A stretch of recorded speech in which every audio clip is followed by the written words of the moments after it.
Live from the New York Sheraton Hotel, it's the 1983 National Football League Collegiate Draft, brought to you by Budweiser. For all you do, this Bud's for you.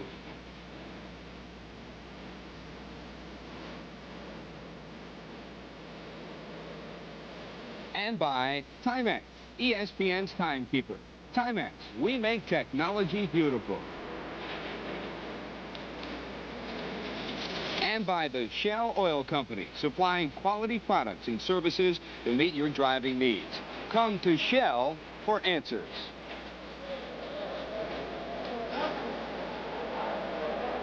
Hi, hello, and welcome back to the New York Sheraton Hotel in New York City for the 1983 National Football League Collegiate Player Draft. You can hear the hustle and bustle around us.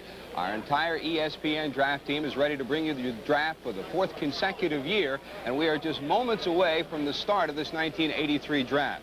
Joining us, as usual, here at the podium in New York City, Paul Zimmerman of Sports Illustrated and Howard Balzer of the Sporting News. Let's get right to it, gentlemen. The big question is the Baltimore Colts and that #1 pick. What is the latest up-to-the-minute scuttlebutt? I've got my eye on that Baltimore table right now, and he's on the phone, but I don't see him writing anything. He's getting coffee, That probably. means he's talking to his girlfriend, but nobody's telling him anything. What do you hear?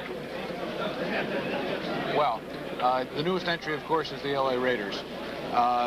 They have a package on the table with Chicago, enabling them to get the #6 pick in the draft, enabling them to put together a package to get Elway.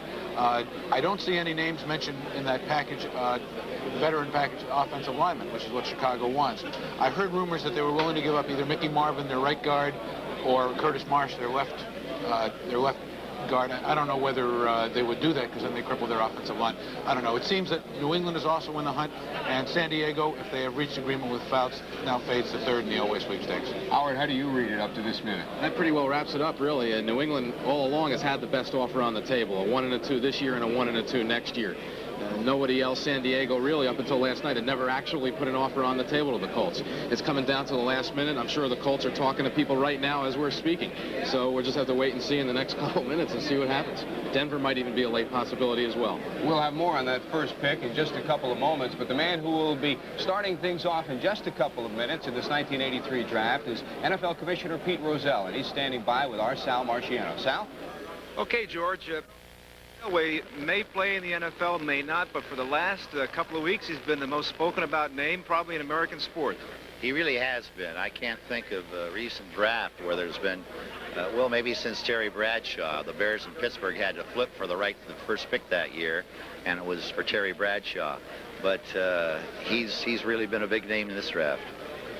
This is the first time in 18 years you've had a single-session draft. This is going to test all your personnel all over the league today.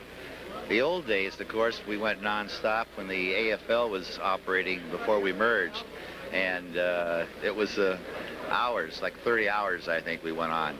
But this will be the first, as you say, that's nonstop. I guess we'll finish sometime after midnight. Commissioner, we're going in just a couple of minutes. Can you give us a scoop as to what's going to happen? I don't know. I talked to Baltimore very late last night. I haven't this morning, and I don't know if there's a trade in the wind or whether they're going to take Elway or just what. We'll see you on the rostrum. Thank you. Fine, thank you. Okay, back to George Grant. Thank you very much, Sal. We'll be going to the commissioner just a couple of minutes for that first pick. We'll see what Baltimore decides to do. Now, what Baltimore decides to do could very well be related to any number of teams. As Howard and Zim just mentioned, San Diego is one of the teams who may very well wind up with that first pick via a trade.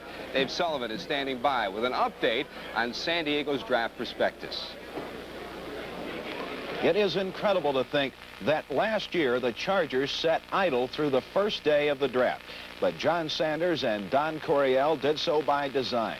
sacrificing all of the club's first 6 picks in a series of transactions that not only obtained some immediate help, but were also aimed at stacking their hand for the 1983 draft.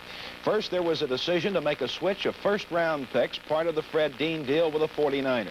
Then came the second first-round payment from the Packers for Johnny Jefferson, along with a second-round dividend from the 49ers. Finally, last week, Sanders drew a third first-round ace from his pals in San Francisco in exchange for the club's own second-round pick, as well as the number 2 choice picked up from the 49ers. Although the Chargers did not take a pick in last year's draft until the 7th round, they still managed to come up with a quality punter in the person of Maury Buford, an 8th-round choice from Texas Tech. Now, while the club has produced just 3 starters in the premium rounds over the last 5 years, the Chargers have added 5 regulars via trade, and 3 of those, Chuck Muncie, Wes Chandler, and Tim Fox, were former number 1 choices, and a 4th, Ed White, was a second-round selection. The San Diego Chargers have not made very many mistakes in the premium rounds of the NFL draft. The list is very short. A couple of mistakes back in 1978. However, the Chargers, due to Gene Klein's refusal to renegotiate contracts, did run into trouble and lost Johnny Jefferson and Fred Dean. Jefferson, of course, ended up being traded to Green Bay, and Fred Dean went to San Francisco and appeared in the Super Bowl with the 49ers.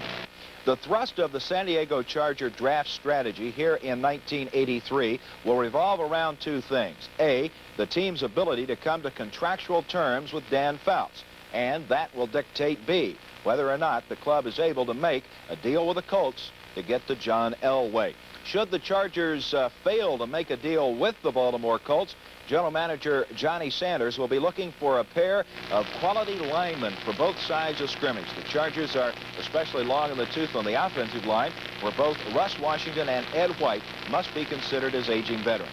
No doubt the defensive coordinator Tom Bass would like to see the club obtain some depth for an injury and error-plagued secondary. Thank you, David. We should point out one thing, and that is a late developing story, that it may just be rumor, may just be part of a truth factor. We don't really know because no one is saying it, but there has been a report overnight that Fouts has agreed to contract terms with San Diego. No one from San Diego has confirmed that yet, and we'll be trying to check it out as the day progresses. Of course, that first pick does belong to the Baltimore Colts. And Frank Cush, while he has avoided talking about what happens with John Elway, he is very clear on what he thinks his team needs for 1983. Well, we need a lot of things, and probably some people say you need a coach also. But no, in all sincerity, I thought we made a great deal of progress last year. We need some defensive downmen very badly, at least one. We have a couple of good people in Wisniewski, the young guy from Penn State last year, Donnell Thompson. In addition to that, the offensive line, we need some help at the guard spot, and this is a good year for offensive linemen. We need receivers. We don't have a great deal of deep speed. We missed a lot of balls. We need some catchers also. So, and in the secondary, we need some help. But I would say our primary needs are both in the offense and defensive line. The head man of the Baltimore Colts, Frank Cush. 48th Annual National Football League selection meeting is now in session. First choice, first round, Baltimore Colts.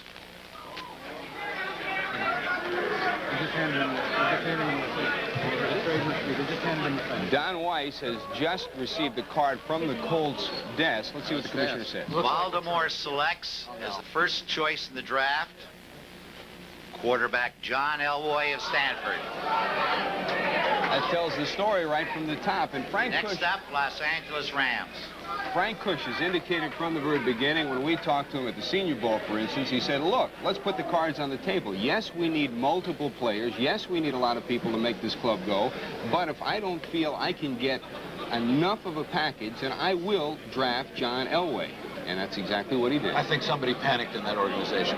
I think what they intended to do was go right down to the wire to the last second and try and make their best possible trade. And I think somebody said, let's do it now. I don't know why they didn't wait till the very end of the 15-minute period, unless everybody backed out. One other point is they have the rights to Elway now. San Diego was in the hunt. They picked 4 picks later. The Raiders possibly still could get back into it. We still have a few other picks coming in front. I think the Colts are saying to those other teams, we might take, and so now they're hoping they'll get back on the phone. There could still be a trade somewhere down the line. What we're trying to say here is that the story is not over with John Elway. It may be developing all day long because, number one, yes, the rights are owned by the Colts now. Number two is, will they keep those rights? Number three is, can they sign John Elway? For more on this situation and San Diego's pick, let's check in with our headquarters from our ESPN studios and Bob Lee and Company. Bob? Thank you, George. You mentioned three factors. Factor four, John Elway of the Oneonta Yankees, who had $160,000 to play about 40 games last year. Chris Berman, Bud Wilkinson with yours truly, Bob Lee, will be looking at the players and putting them into their teams as they are selected. Certainly, there's no doubt, Bud, that John Elway is the cream of this draft. Whether we'll have further deals yet to be determined. But is he a franchise player? Is that too great a burden to put on a man who's got a TD interception ratio of 2-to-1, a 65% passer? I don't think there's anything about Elway that has been overstated. I think he's that kind of a football player. I think he'll be that kind of a professional football player. Elway has been called, Chris, the best college quarterback to come out of the college ranks since the name of Dick Steinberg has said he's got no flaws. We talked about him on our draft preview show. We'll take a look at his scouting report in just a bit, and the only thing he gets knocked down on is agility, but his arm is as good as we've ever seen. Well, as we said before, his agility, maybe he doesn't like running up mountains, but remember that private meeting that the Colts weren't talking about between Elway, his father Jack Elway, the college football coach, and also Frank Kush?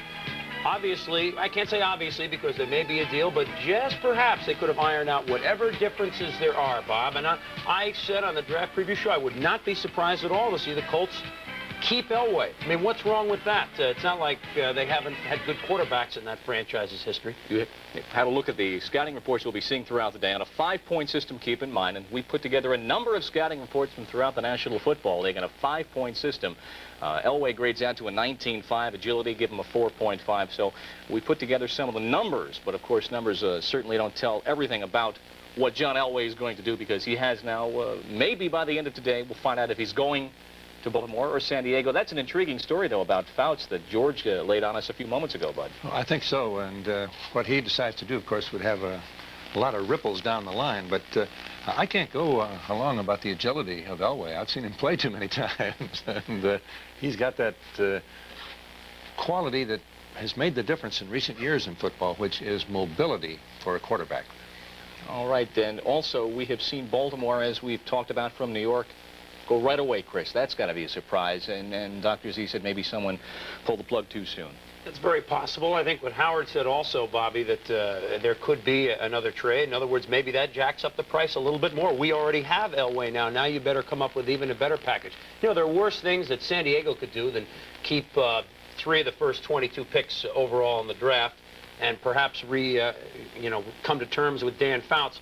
Remember, they were going to have to pay Elway about what Fouts was demanding, and that's a situation that they may have had a tough time getting to their fans on if they didn't get to the Super Bowl. Okay, so if you've just joined us, Baltimore has selected John Elway. They waited nary 45 seconds to make that selection. The clock is ticking on the Rams, who are picking second. Seattle is next up. We continue with our coverage of the 1983 National Football League Collegiate Draft right after this word.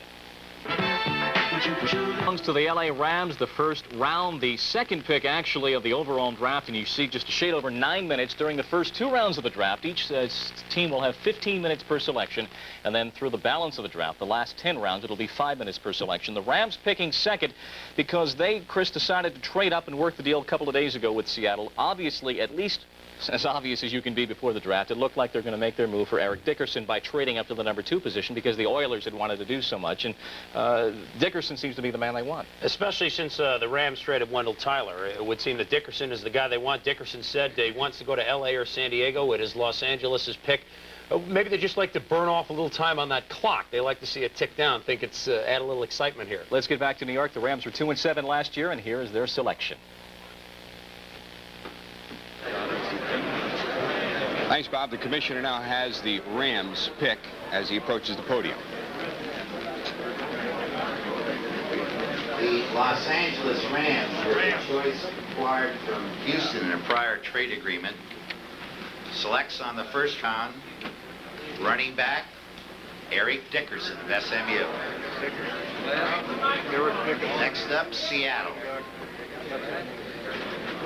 No. There you see the desk of the Rams. That's Steve Froberg on the left, who signed out the card along with Arnie Sisson and passed it on. The Rams have picked Dickerson, but the big question is, we expected the Colts to take some time. The Colts did it in 30 seconds, and the Rams took their time to do what everybody thought was going to come. I think George told her to make him dramatic. I don't know what the explanation is. Maybe some team was talking to them about a trade, and they were thinking about it a little longer. You just never know, but it certainly was a surprise. They took almost 7 minutes to make that selection. I wish we were in the war room with some of these teams to see who's given up on the Elway sweepstakes and who's intensified their efforts. And I think maybe if you see somebody taking a lot of time when they shouldn't, somebody is bugging them for their pick. And we should point out, too, the situation surrounding the Rams, in case you missed it late yesterday. The Rams did send Wendell Tyler to San Francisco along with Cody Jones, so that made it very clear that they would go for a running back. Now, Seattle up next, and it's very clear from all the discussions all of us have had with Seattle folks that Kurt Warner seems to be the man that at this point in time, we don't know who they're going to pick, seems to be the man they were looking for. Well, you know, the Seattle organization has said all along that they wanted Warner ahead of Dickerson. And if John Robinson would have believed them, he could have kept that 3 spot, didn't have to move up, and could have gotten Dickerson anyway. Of course, maybe he doesn't believe him. Of course, Warner, so much like Joe Cribbs, the running back that Knox had in Buffalo. So you got to feel that's what they're going to do. Maybe they'll take all their 15 minutes now and then pick Kurt Warner, who we all expected anyway. Okay, we're waiting on Seattle. Already gone. John Elway's been picked by the Baltimore Colts as the top draft. Dickerson has just been selected from SMU by the Los Angeles Rams. We're waiting on Seattle. But how about Dickerson? Let's go back to our studios and get an update on a very fine running back. Bob? Indeed, a very fine running back. We talked about him during our draft preview program when there's maybe only one great fullback, James Jones out of Florida in this draft, but a whole slew of good people with outside speed, and Dickerson certainly has that outside speed at an average of 7 yards a carry out of SMU. And you're talking about a guy, maybe the question is, can he run from a split backfield instead of out of the eye? But, of course, his coach with the Rams will be John Robinson. Well, John has been a follower of the tradition of Southern California, where our tailback's going to get the ball a great deal of the time. He's going to make our football team. You go back to O.J. Simpson, to Davis, to Bell, to all of the great tailbacks, and that's the philosophy that John Robinson has, and pro football's not that much different. Now, Chris, he has not caught Eric Dickerson a great deal of passes. SMU did not necessarily throw their backs a lot. Maybe that's not a major question for the Rams, but we'll grade him out in just a second. Here's a guy who's averaged nearly 150 yards a game. Yeah, and the pros these days, as you know, Bobby, a lot of teams are going to go with the one setback. Maybe he has that in mind, perhaps, Robinson, with Eric Dickerson. The fact that he doesn't fumble many pitch outs, maybe they think he has the good hands. They say that when that ball was thrown to him, Bob, that he looked good with it. So it's just not fair to fault him because he didn't play in an offense that had, a pro style. As a running back, we'll grade him on inside speed, outside speed, his ability to block for fellow running backs and catching. And again, on that 5-point system, we get him a best grade ever for outside speed at 5.0 and an 18.8 out of a possible 20 again. Remember, these are a compendium of different NFL scouting reports. We are waiting now on the Seattle selection. Let's send it back to the Sheridan and George Grant. Thank you, Bob. We're waiting on the Seattle Seahawks. Their selection will be coming up next. The Seattle contingent of Bob Anderson and Gary Susick now waiting on the word. There is the card handed to Don Weiss, and it goes to the commissioner for the 3rd pick of this 1983 National Football League draft. Already selected, Baltimore picks Elway. Dickerson selected by the Rams. Here's the commissioner.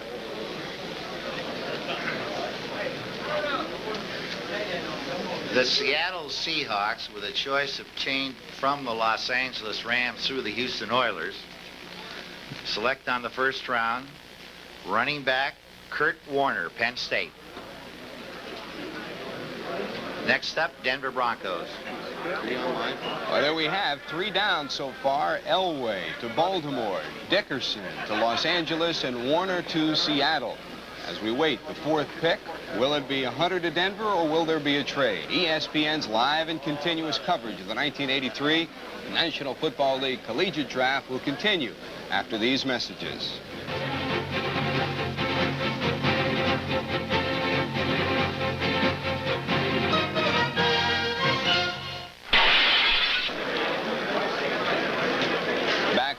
At the New York Sheraton Hotel, we are waiting on the clock for the Denver Broncos with their 1st round selection. 12 minutes and change remaining.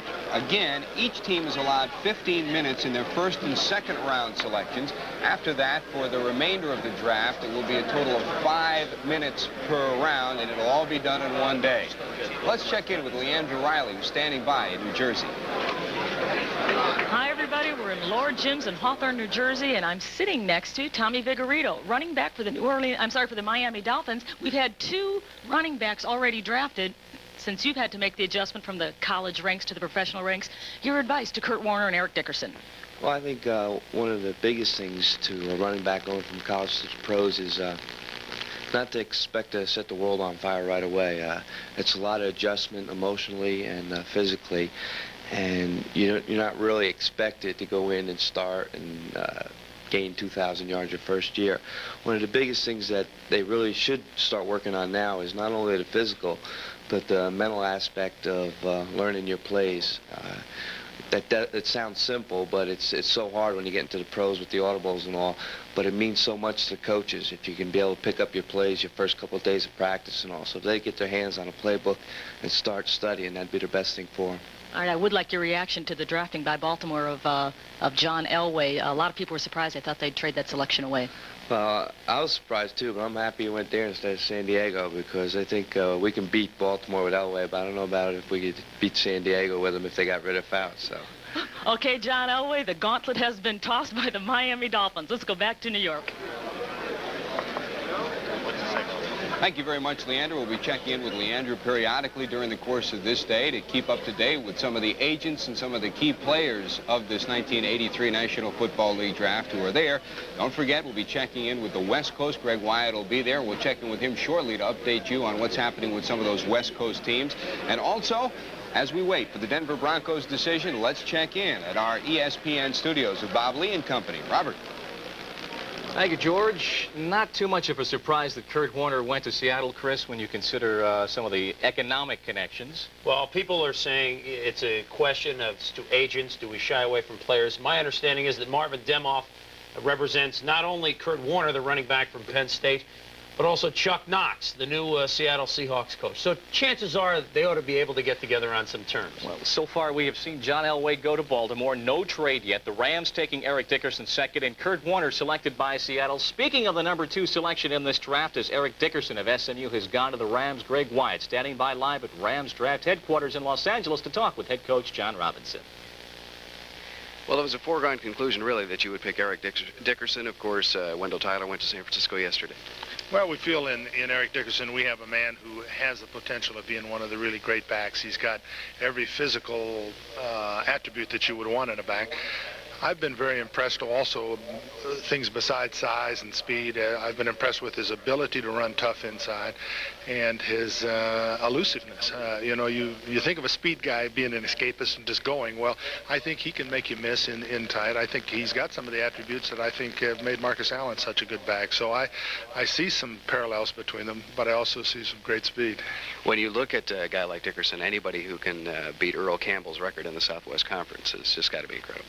And he's done some phenomenal. He breaks long runs at a phenomenal rate. It seems like about every 4 or 5 minutes when you watch film, he runs 70 yards for a touchdown, and that's not bad. And we're really very excited about it. This is going to be very interesting in Los Angeles with Marcus Allen of the Raiders and now Eric Dickerson of the Rams. Back to you. Thank you very much, Greg. And Denver, the time ticking down with 8 minutes and change on the Denver Broncos, the 4th selection overall in the first round of the draft. And Denver, that is a picture of exactly what's happening in New York, and it's Denver's own selection. What is the shopping list for Denver? A lot of stories they might have been dealing number 1 of next year for Elway. That is yet to occur, of course. Dan Reeves, the head coach of Denver, has a rather long shopping list, as you might expect after last season. We'd like a wide receiver, a tight end as far as our offense is concerned, and wouldn't mind getting an offensive lineman. On defense, I feel like we have to improve our pass rush, and we're looking for a defensive lineman. I'd like to find a cornerback. So there's 5 or 6 positions that we'd like to help ourselves with, and we got the 4th pick of the draft this year. And, you know, I really haven't sat down and started rating them, but if we could get one of those positions in the first round, I feel like it'd help our football team. So the coach mentioning a number of different positions. Let's backtrack just for a second and look at the selection that Seattle has made, agents aside of Kurt Warner, who, Bud, statistically is the top man ever at Penn State, has been called better than Lydell Mitchell, better than Franco Harris, in course with 4.5 speed, a 5-point average, a lot of pass catching his senior year. Well, I think it's a tribute also to Kurt Warner's general attitude about football and it being a team game. Going into the season, he probably would have been close to Herschel Walker, the other great running backs, for yardage gain, had Joe Paterno not changed the philosophy of offense. Joe felt in today's football you must throw the football more, and they changed their basic attack. Instead of trying to wear people down in the fourth quarter, they put the ball up in the air. Warner adapted to it, gave to his teammates, was a great pass receiver, and everybody knew he could run the football already. And he is, of course, on our scouting report, again, a 5-point system, Chris. Maybe his blocking is the low mark, but his outside speed certainly one of the reasons that Seattle took him third in this draft. Yeah, as Bud said, Bob, that he did not sulk very long for not carrying the football, and it made him a more polished professional, or about to be professional. And Chuck Knox, as Dr. Z has referred to all along, had said that he thought that in Warner versus Dickerson that the Seahawks would be getting a more polished player, inside, outside, blocking, and also catching. And maybe he's right. All right, Denver is the team next up, though. The clock continues to march down on the Denver Broncos. There's been talk of them trying to work a trade for a tight end with Dallas, yet to be seen. Now let's see what's happening right now in New York City. Thanks, Bob. We're still awaiting 5 minutes, 40 seconds plus on the Denver Broncos and their selection. And, gentlemen, when you talk about Seattle, the last 5 first-round picks they've had have been on defense, but it was really known that they were going to go for some punch, for something in the offense, because they've had so many injuries in that backfield. And the offense, whereas it's getting older, is a good offense with a little bit of help here or there. You talk about Seattle's picks being defense, but they weren't Chuck Knox's picks. Right. I think the other key also, though, is Seattle could use some upgrading on their offensive line.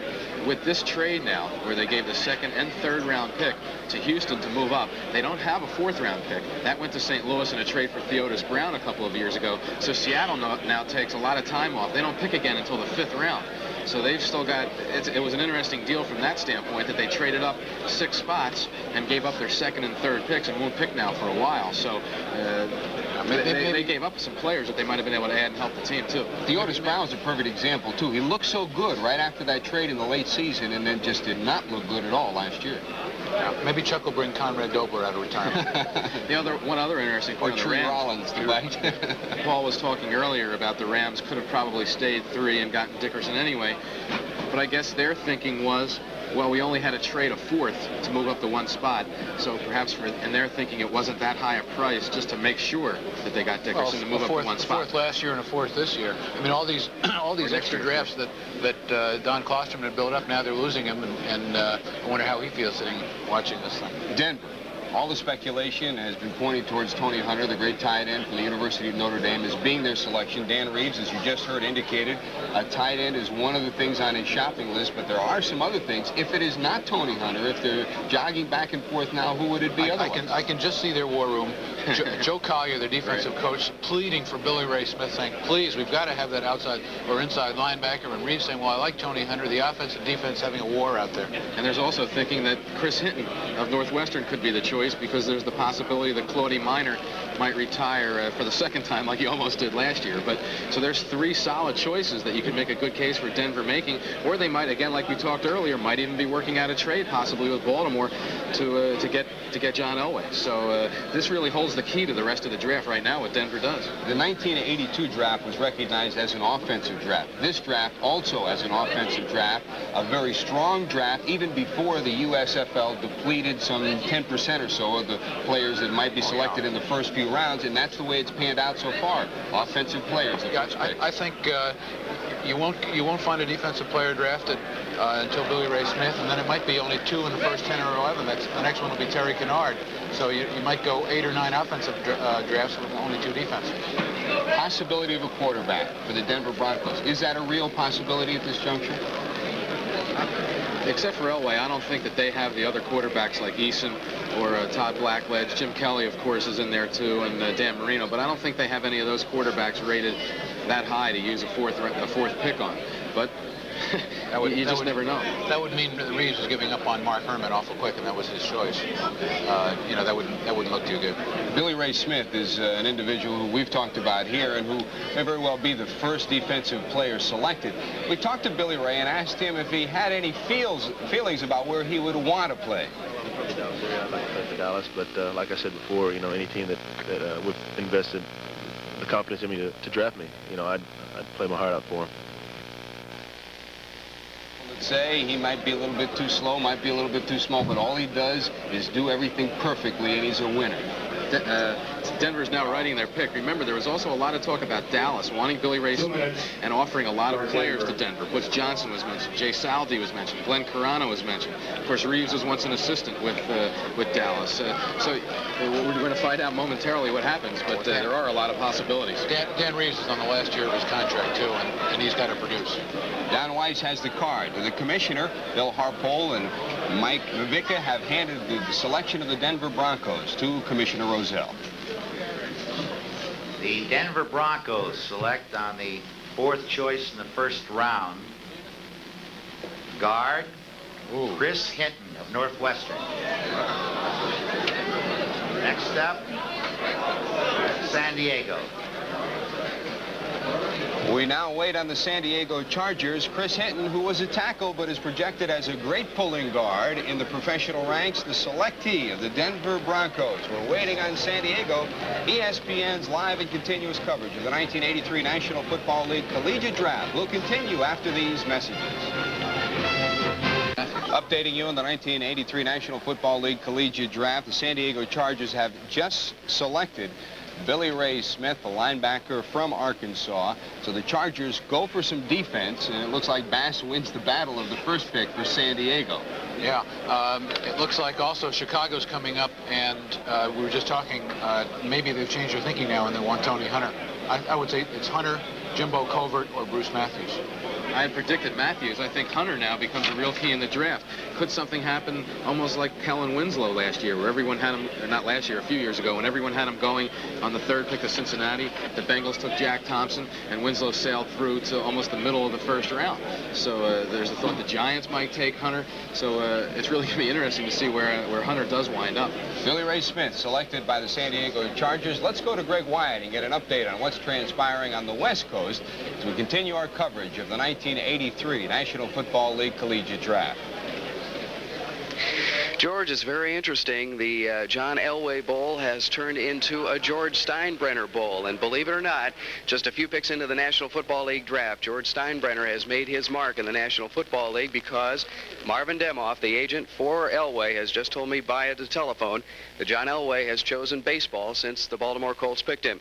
So John Elway will make the announcement at 2 p.m. our time, which is 5 o'clock Eastern time, at the Hyatt in San Jose, California, which is right near his home. So John Elway has chosen the Yankees over the National Football League, and that is it from here in Los Angeles.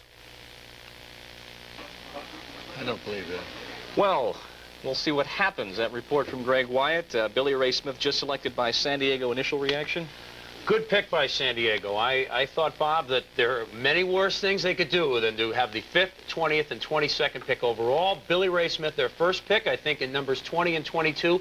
One of them, if they're lucky enough, Gary Anderson, the scat-back Bruce Harper-type receiver from Arkansas, if he's left. And the other one, probably the 2nd-rated cornerback, Leonard Smith, a guy who I've been told is the best man-to-man covering cornerback in the draft, although Tim Lewis of Pitt is expected to go earlier. So I think San Diego keeping Fouts, going with Billy Ray Smith and a cornerback, and maybe something to jazz up the offense. I think it's a good move. They're so close to the Super Bowl that I don't think that they should wait anymore. Next up is Chicago. Now, we've heard some talk that maybe the Bears would be courted by the L.A. Raiders, Bud, possibly because the Raiders might want to make a move up, because right now they're selecting rather deep in the 1st round. If they could select next, they'd be the 6th team, and maybe they had at one point been thought to be in the John Elway Bowl, as it's been called. Maybe this is the time for them to make a move. A tight end is always an invaluable commodity. I don't think we should just gloss over Hinton's choice. That second one of Billy Ray Smith came so rapidly. Hinton's a boy who was a tight end. He has been a linebacker. He's 264. He can run. And Denver's got, I think, a all-pro almost for sure. who's got 12 or 15 years ahead of him. And that's a priceless commodity to have on your football team. Okay, we are waiting on the Bears right now. They will be selecting next number 6 in the first round. Then comes Kansas City, to be followed by Philadelphia. And Houston will be making the number 9 selection by virtue of that trade recently with Seattle. And Seattle, with the pick for which they traded up, selected Kurt Warner. We do have on the phone, I understand he's not on the phone currently, but let's talk about Chris Hinton, who has been the selection of Denver today. And here's a young man who did not play the offensive line until his last year. He played tight end, he played linebacker, but his coach had to lobby to get him listed on some All-American ballots beginning of the season. 4.7 across the board in our scouting report. We'll get a good look at what he can do in the line. The speed and mobility that he possesses are the unusual qualities for someone with his size and strength. What about the switch in positions, having only 1 full year at that position, playing tackle in college after only 1 year, now being projected as a pro guard? This is a young man who's going to be all over the board. If you're an athlete and a football player, it just doesn't make much difference. Hinton selected by Denver, the number 4 overall selection. It's a very good year for offensive linemen, and Chris Hinton, obviously, in the selection, the eyes of the people that have picked so far, is the best man available. We're waiting for Chicago to be followed by Kansas City. John Elway has been selected by Baltimore. We have not had a trade yet in this draft. Let's get back to the Sheraton in New York. Thanks, Bob. Let's take another step further in the Elway situation. I think we're seeing more of a chess match than any kind of a definitive statement made by anybody. Squeeze play. It's a Demoff and Al Davis squeeze play on Baltimore. Now they think, Demoff came in with the announcement quickly. Maybe they can panic him into making a trade that they don't want to make. And I see the hand of Al Davis behind this, Al being very good friends with Marvin Demoff. He just came up with that baseball announcement too quickly, and I think they want to stampede Baltimore into a quick trade. I have to agree. Either the Raiders are going to try to trade up with Chicago and get the pick now that Chicago is supposed to be taking, or San Diego remains in the picture. They still have 2 number 1 picks left, perhaps New England.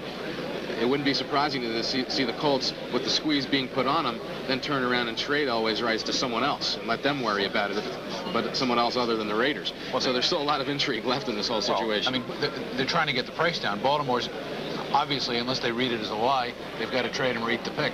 And then there'll be a few jobs on the line in that one.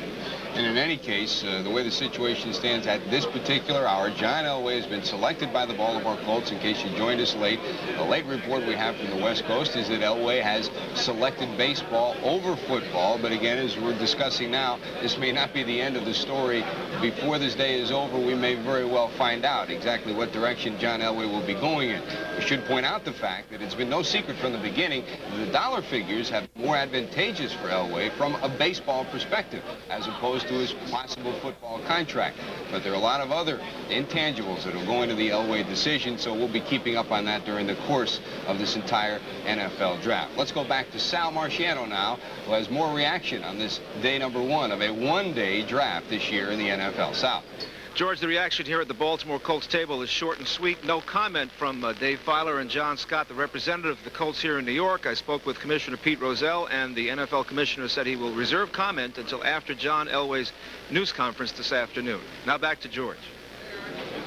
Okay, thank you, Sal. And standing by at our ESPN studios, Bob Lee and company are prepared to keep us up to date on what else is transpiring as we look at some of the athletes who have gone already. For instance, Billy Ray Smith.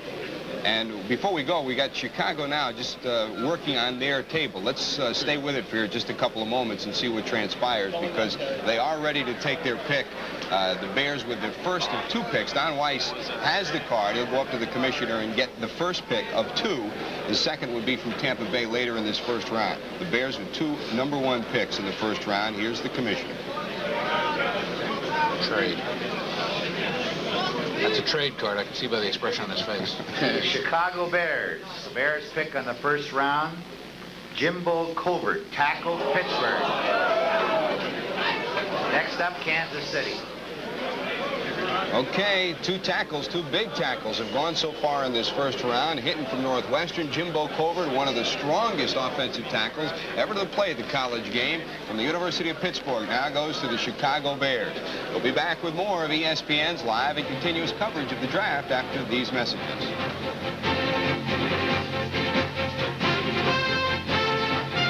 Sitting along with Chris Berman and Bud Wilkinson, Bob Lee, as we continue our live coverage for the 4th consecutive year of the National Football League Collegiate Selection. We have live on the telephone Chris Hinton out of Northwestern, who has been the number 4 selection today of Denver. Number 4 overall in the first round of Denver. Congratulations, Chris. Were you expecting to go to Denver? Or did you think possibly the Bears might take you closer to home than Northwestern? Lately, just like the past week or so, I was starting to hear Denver, but up until then, I thought Chicago all the way. And I think Denver took all of their 15 minutes to make their choice. So I kind of thought they might pick someone else. Chris, you've really struck a great blow for the future of Northwestern football. A lot of people said, why go to Northwestern when you'll never get any recognition? And I'd like to congratulate you. What's your feeling about that? Oh, yeah, thank you. Chris, you've played tight end, you've played linebacker, you played tackle your senior year. You were announced at the draft as a guard. Where would you prefer to play? Which position, tackle or guard in the pros, or does it really matter at this point? I have no preferences. I want to play professional football. Okay, and you're certainly going to do that because you're the top offensive lineman selected in a very deep year for offensive linemen. Congratulations, Chris. Thank you very much. Chris Hinton live on the telephone out of Northwestern at 6'4", 245, and Billy Ray Smith was selected just after Chris by San Diego, projected as a linebacker out of Arkansas. And Billy Ray Smith, and we talked about, and Paul and Howard talked about the battle that must have been going on in San Diego. Tom Bass, defensive coordinator, winning out a scouting report that shows him grading out to a 19-0 on a 5-point system. His coverage takes a bit of a licking here, but of course strength, quickness, and pursuit are good numbers for Billy Ray Smith. And rushing the passer is a vital thing. I don't think anybody ever questioned the ability of San Diego to move the football. It's just been phenomenal, the skill of their offense. If they can build a defense that can stand in there and get the ball relatively quickly, then they are real Super Bowl contenders. He was a roving end for Arkansas, kind of a disruptive force on the field, so Billy Ray Smith, the selection. Kansas City is up. Let's get back to the Sheridan in New York City for their pick. Here's the commissioner. Kansas City, first choice in the first round. Quarterback, Todd Blackledge, Penn State. Next up, Philadelphia. Philadelphia Eagles will be up next, and now very clearly this settles the question: will it be Fuller, or will it be Kenny, or will it be a trade for Carano? It will be neither of those three. And I think also too you have to consider the fact most of the scouts realize that Blackledge may take a year or two before he gets to the point of being ready to step in, because he doesn't come from a pure professional style backfield with the Nittany Lions. But does this surprise you? Well, it surprised me because they said Eason.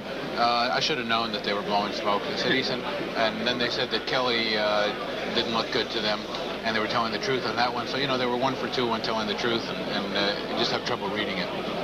Surprise to you? That's the main surprise, that it was Blackledge, and most scouts felt that Eason and Jim Kelly perhaps were the number 2-3 quarterback, and Kansas City obviously had Blackledge as their number 2, and they had wanted to get some offensive line help. Perhaps they think that'll still be available on the second round, and so this is just another draft like they usually go. Meanwhile, Tony Hunter goes undrafted. Yeah. He's the Sean Farrell of 1983. And the next question, too, is what happens with either Fuller or Kenny at this stage now, too. I doubt they're going to go with 3 quarterbacks by the time they hit camp. They might. I would think it makes more sense to trade one. I don't think the formula works, having 3 young quarterbacks or even 2 young quarterbacks the same age, close to same ability. That's never worked, and it's created problems. I think they'd be better off getting an old guy to play back if they want 3 and trading one for good value. Philadelphia Eagles up next. New coach, Marion Campbell. New player personnel people, because Peterson is going to the USFL. This is a critical draft for them. It really is, and they have the award. Detroit Lions, first pick in the first round. James Jones, fullback, Florida. Next up, Buffalo through a previous trade with Cleveland. So there is where James Jones has gone. Yeah, now the quarterback position or Pitts. I would say either Eason or Kelly as the quarterback for Buffalo, or defensive end Mike Pitts. That sounds pretty much. I had projected Vernon Maxwell, but probably as the draft stands right now, I had Pitts and Eason being gone already, and Kelly being gone as well. So I would think that would be the logical pick for Buffalo. Of course, remember, they drafted Matt Kofler on the 2nd round last year. A lot of people are wondering why would they be looking for a quarterback when they have Kofler. There is the feeling that his arm isn't strong enough to go through the wind in Buffalo in the cold weather. But it's going to be interesting to see exactly what they do. And my other question, too, in addition to the Kofler situation, was the dollars they paid Kofler. That's right. They paid him big bucks, and now you're talking about bringing in another quarterback. So one has got to go, and whoever comes in, if it is one of these rookie quarterbacks, they're going to ask for big dollars, too, no doubt. That's true. Kofler had an offer from the Canadian League last year, and the Bills came up with a heck of an offer to keep him. So obviously they thought highly of him last year. So and Case Stevenson was in his corner. You liked him. You know, there's an interesting pick coming up. If Pitts slips through to Atlanta, they would just jump for joy. They like him so much that they were willing to trade up to Philadelphia's spot to get him. Okay, I'll keep an eye on that one. Yeah, watch him. I mean, Dan Henning will go out and celebrate tonight if Pitts is still available. All right. Sal Marciano is standing by with somebody who may be doing some celebrating before this day is over, too. Sal? Okay, George, you know that Notre Dame is very tough on their athletes. Tony Hunter is cutting school today because he's at the NFL draft. He's been picked by the Buffalo Bills. Give me your reaction to playing with the Bills. Well, you know, I had a feeling that Buffalo would draft me if I would be around. I talked to the head coach, Case Stevenson, and he told me that if I was around, he would draft me, and I'm real happy about it. You're 6'4", 230. They timed you in 4.66 in the 40. You're an All-American basketball player as well as football player. Shows me that you're an athlete for sure. Well, yeah, I thank God. He's blessed me with a lot of athletic ability, and I think it's up to me right now to get into professional football and to use that to the utmost. And again, there's 3 people I would really like to thank. And first of all, I would like to thank God, because a lot of things have gone well for me in my life. And secondly, I'd like to thank my mother, a very special lady. And next, I want to thank the Bills organization for having faith in me. Tony, you're from Cincinnati. During this restless night that you had here in New York, were you at any point rooting that perhaps the Bengals might be in a position to draft? Well, you know, I was pretty open-minded about it, because, you know, everybody was saying it was going to be either L.A. or it was going to be Denver, and nobody knew for sure. Everybody was speculating on it. So I just kind of kept an open mind, and was just wherever I knew that wherever I would be going would be for the best. Best of luck in the pros to you, Tony Hunter, Notre Dame.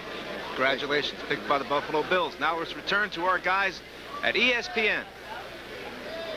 Thank you, Sal. And let's backtrack just a bit as we are awaiting Buffalo's 2nd pick in the 1st round and go back overall to the number 6 selection belonging to Chicago in the 1st round of this draft. We're speaking about offensive tackle Jimbo Covert out of the University of Pittsburgh, one of the premier offensive linemen, obviously, as seen by the way he was selected. Dick Steinberg of the New England Patriots, player personnel man, knows his people around the pros, and here are his thoughts on Jimbo. Jimbo Covert is just a big, physical, tough guy. I mean, he's mentally tough, and he's physically strong enough to knock people off the line of scrimmage. You can't jerk him or pull him rushing the passer. He's not the niftiest guy in the world, but he's so big and so strong, and he's a long way to get around protecting, and he's got good technique. All those pit linemen block just like the NFL guys do.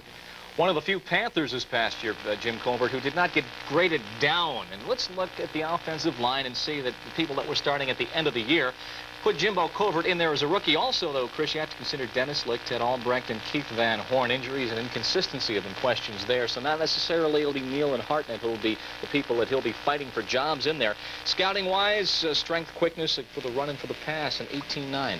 Yeah, look, the Bears, it's obvious they need some help. They finally have a quarterback, as we mentioned before, in Jim McMahon. Jim McMahon doesn't have the greatest of knees in the world. He's not the most mobile back there.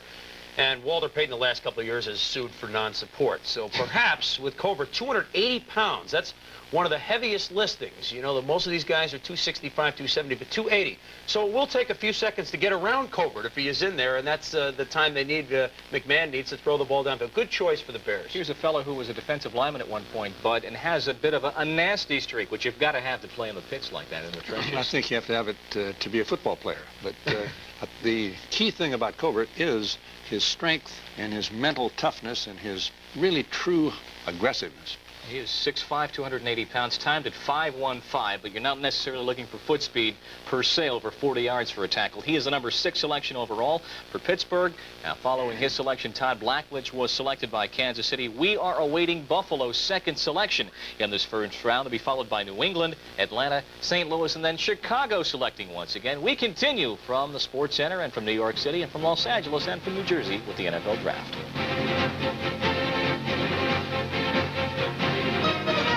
Coverage of the National Football League Draft here in the Sports Center, along with Chris Berman and Bud Wilkinson. I am Bob Lee. Buffalo selects next. It'll be the number 14 selection in the first round. It is a selection, their 2nd of the first round so far, that was acquired for compensation in the Tom Cousineau deal. So Cousineau leave Canada and go to the Cleveland Browns. Now, we're working our way through the first round, dissecting and analyzing. We're up to now the number 7 selection.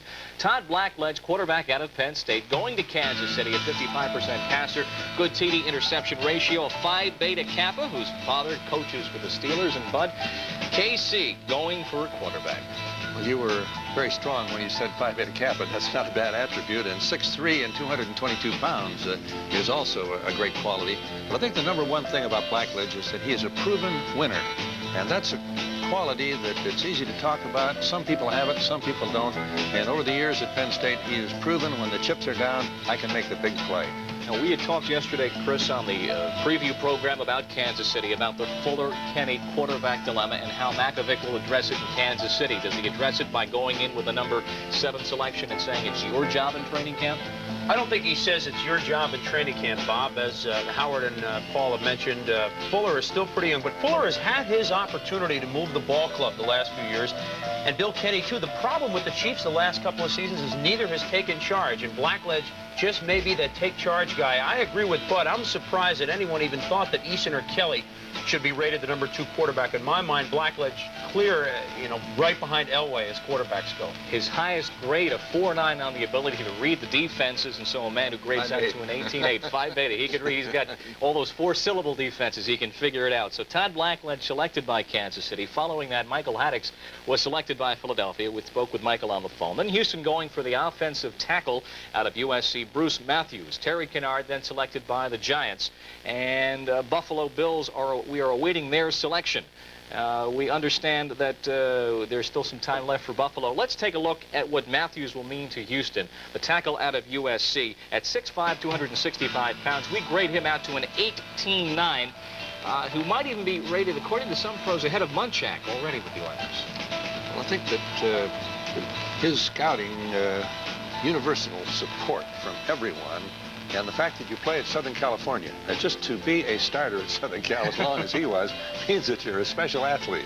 He can pull, he can pass block, he can trap. His brother Clay plays for the Cleveland Browns, and he'll help you at any position. He's right now a guard, actually, but at 5'1" speed, Chris, going as selection number 9 to Houston, which knew they would get him at that position, so they traded down to that position. I think so. Houston needs a lot of things up in the air the week or two before the draft. Would Earl Campbell go anywhere, Bobby? Now that Earl Campbell has not been traded, well, we might as well have some blocking for him. So along with the Munchak who they got last year, now they have Matthews. Remember, Houston has 8 of the top 88 picks in this draft. So a big change in personnel coming next year for the Houston Oilers. Okay, so Houston 1-8 with the NFL's worst defense last year, making an offensive move on the front line. Buffalo, on that selection acquired in the Cousineau compensation deal, the clock ticking down.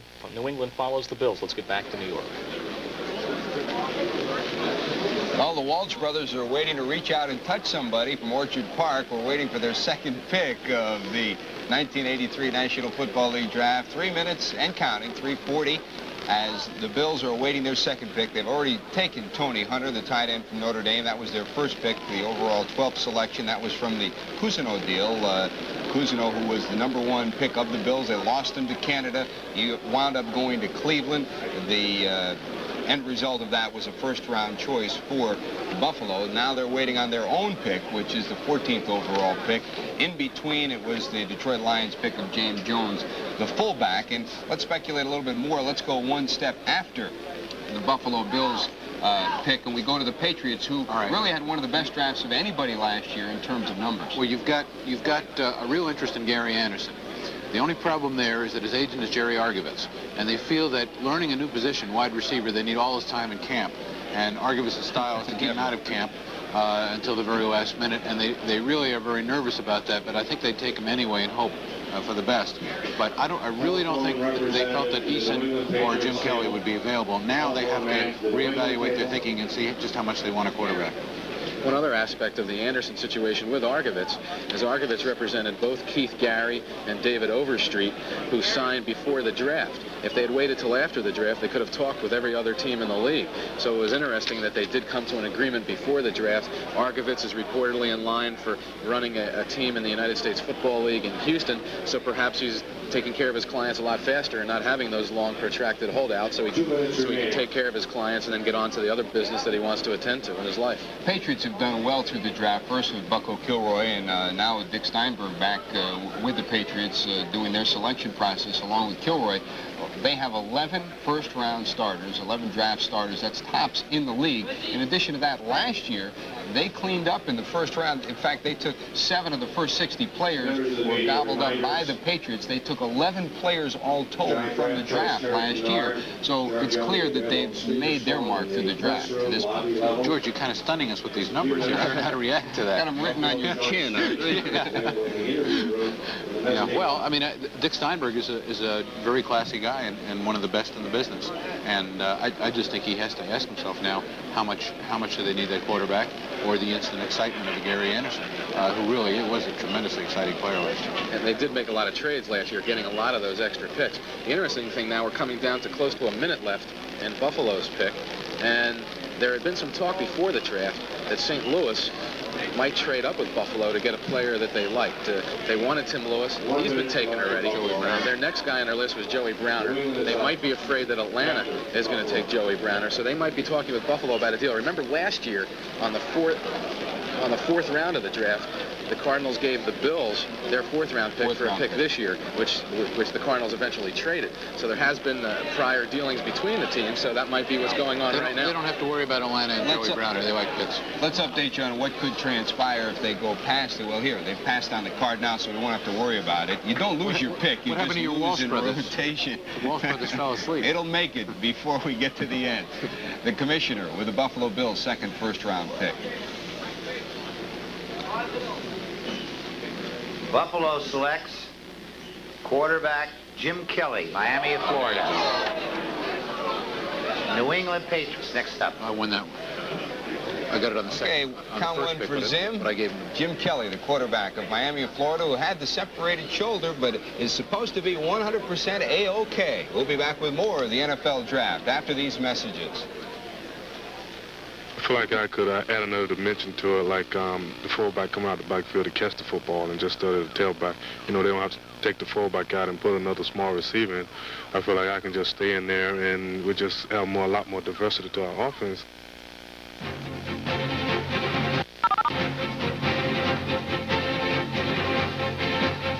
Coverage of the National Football League draft for the fourth consecutive year. Chris Berman and Bud Wilkinson, along with yours truly, Bob Lee. And we await New England's selection, but Buffalo has just selected Jim Kelly, quarterback out of Miami, and he's on the telephone line with us now. Jim, congratulations. You were the second quarterback selected in this draft after Elway, John going first. Were you surprised to be selected by Buffalo?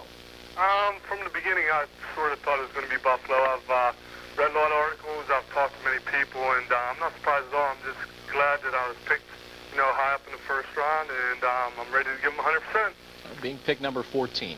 I guess, Jim, when you had the shoulder injury during the fall, you wondered whether you would be picked at all, whether it would heal. Obviously, you've satisfied a lot of the scouts, especially Buffalo's. Let's hear it from you. How is the shoulder? It's excellent. I'm probably back to, say, 95 to 100%. I've worked out on a Cybex machine, and I'm very happy with it right now, and I'm just interested in getting ready for the season next year. Having played in Miami, are you looking forward to that tight shoulder in Buffalo's weather?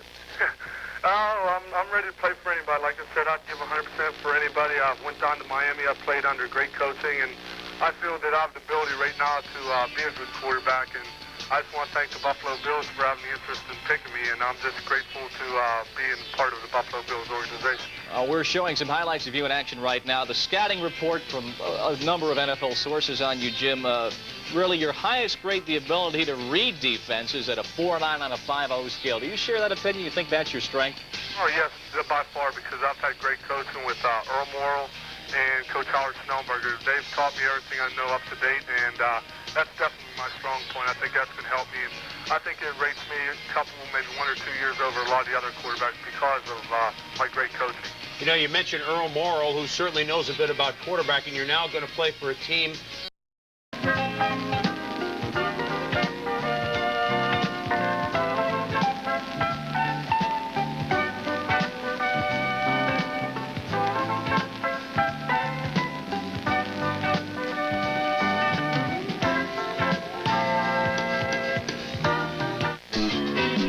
ESPN here in the Sports Center along with Chris Berman and Bud Wilkinson. I'm Bob Lee. As we await the first and the only selection in the first round for Atlanta, it will be the number 16 selection overall. Let's step back for a second and take a look at the man that New England, though, has selected, number 15 overall, Tony Eason, or Charles Carroll Eason IV, with 4.75 speed, a man who was coached by Mike White. Mike White knows quarterbacks. Well, he's done a great job with all of his quarterbacks and has really brought the passing game, he and Darrell Rogers, into the Big Ten Conference. I think it's very interesting, though, if you're looking down the road a little bit about college recruiting, you've had 4 quarterbacks chosen in the top 15. So if you're a college football team and you're not going with the pro-style pass offense, how do you recruit a great quarterback? Okay, so we've seen Eason now go to the Patriots after Jim Kelly, surprisingly in the minds of some people. I know you, Chris, went to Buffalo. Let's put Eason into behind the center, ready to get the snap with the Patriots, and there's a crowd back there for the Patriots, and they've got some tough, hard choices to make in Rhode Island this year. They do. I don't think they minded Kelly going before Eason, and I'll tell you why. They wanted Eason all along. Their 2 veteran quarterbacks, Bobby, and Kavanaugh and Steve Grogan, are both damaged goods somewhat, the knee problems. Now, if they had 2 healthy veterans that they weren't that high on, they might have taken a shot at Kelly, but they want a guy that's physically sound, at least coming in, so they're going with Eason. My biggest question is whether Tom Flick. Now, they made a trade last year for Tommy Owen that ended up not playing at all behind Theismann, but getting a Super Bowl ring. Flick almost, some people say a couple of years ago, had a shot to beat out Theismann the way he was playing. Of course, not the way Theismann played last year. All of a sudden, it seems Flick has fallen out of favor. He looks like the odd man out, although actually one of those veterans could be odd man out. It's time for New England to develop a new quarterback. For a while, it looked like it's Flick. Now it looks like it's Tony Eason, and I hope Stanley Morgan hasn't read the only knock on Eason, that he lacks a little zip on the fastball. I'm not saying that. That's just what I've heard from some people. Stanley Morgan likes to see Grogan in there because he'll air it out 60 yards. Yeah. If Eason lacks the zip on the fastball, Stanley's going to go, oh, no, not again. It's in the scouting report we have on Tony. He's a 4.3 on his 5 scale, 4.3 for his arm, 4.3 for his release, and his best marks are for reading and for his agility at a 4.5, so that might be borne out the lack of zing. Let's step for ahead. Atlanta's going to pick. One quick projection. Who do you think Atlanta's going to go for? I'll give you a few projections. Atlanta's going to go with Pitts, Mike Pitts, as Paul said, down in New York. St. Louis picks next. Bud and I think they'll go for a defensive back, maybe Leonard Smith or maybe Joey Browner. I think Willie Galt's a lock for Chicago, the 3rd pick upcoming. Your thought, though, that St. Louis might go for Dave Remington, I think it's got merit. We'll just have to wait and see. Yeah, they got Deerdorf there, but as you say, Deerdorf doesn't have that many years left at offensive side. All right. He's been a great one, though. St. Louis will select after Atlanta. Atlanta is up, St. Louis, and then Chicago to follow. And we'll see what happens. Again, teams have 15 minutes per selection. No trade so far in this first round of the NFL draft. Let's see what's happening at the Sheraton now. George? Why Atlanta's taking so long. Thanks, Bob. You're looking at the Atlanta Falcons desk as they are waiting on their selection. Whitey Zimmerman's the man on the right. He's been through a lot of these over the years, and he's on the phone now to Atlanta, to Dan Henning and company, as they try to hammer out their first selection in the first round. 6 minutes and counting as Zimmerman sits with Jim Hay, the treasurer of the Falcons, as they try to get the final word on Atlanta's pick. How do you why do they call a guy with dark hair Whitey? The Falcons, it's surprising, I guess, that they're taking so long, although maybe they're choosing between Mike Pitts, a defensive end, and Joey Browner, a safety. As Paul was pointing out, Dan Henning likes Pitts a lot. There's talk the Falcons might switch to a 4-man line from the usual 3-4 they've played in the past. They have some age at line with Jeff Merrow and Yates, and a young guy they drafted last year, Doug Rogers. So it might be a tough decision, though, between those 2 players because they do need help on defense. I can't understand why they're taking so long. I mean, According to everybody I talked to, Dan is just sold on Pitts if he doesn't play baseball. I'm just kidding. The way this goes this year, he could. That's right. Standing by is Sal Marciano with some reflections on the way the first round has gone so far. Sal? Okay, George, the first 15 picks, 4 quarterbacks. They are John Elway, Todd Blackledge, Jim Kelly, and Tony Eason. And this has happened 3 times in the first round of the NFL draft. The most memorable one being 1971. The first 3 picks were quarterbacks: Jim Plunkett, Archie Manning, Dan Pastorini. Last year, 3 quarterbacks went in the first round: Dave Wilson of New Orleans, Arch Leister by Baltimore, Jim McMahon of Chicago. Now, the United States Football League's major criticism has been the fact that it's been shallow at quarterback, and I'm sure that the NFL would love to sign all the 4 quarterbacks they have picked so far to contracts to keep the USFL weak at that critical position. Now back to the podium, George.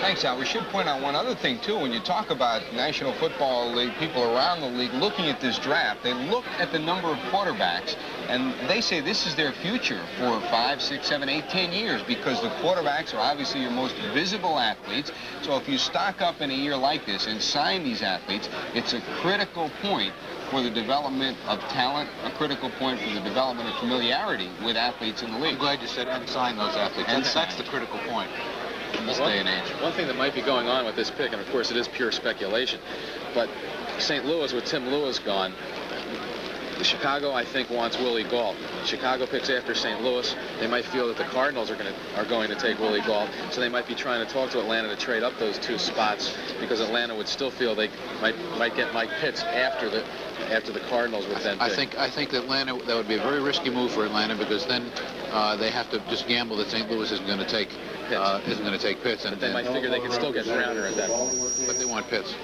Another point that when Sal's discussion about the quarterback situation, he mentioned the number of quarterbacks taken. Ironically, the last number 1 draft pick of a quarterback was back in '75 when Steve Bartkowski of this Atlanta Falcons team was selected. And Bartkowski, while out of disfavor, showed up at the minicamp and says he's ready to play for Henning and play some good football. So we'll see how that develops. Here's the commissioner with the Atlanta Falcons pick in the first round of this 1983 National Football League draft. Atlanta Falcons. Atlanta's first choice. Very good. Defensive end Mike Pitts of Alabama.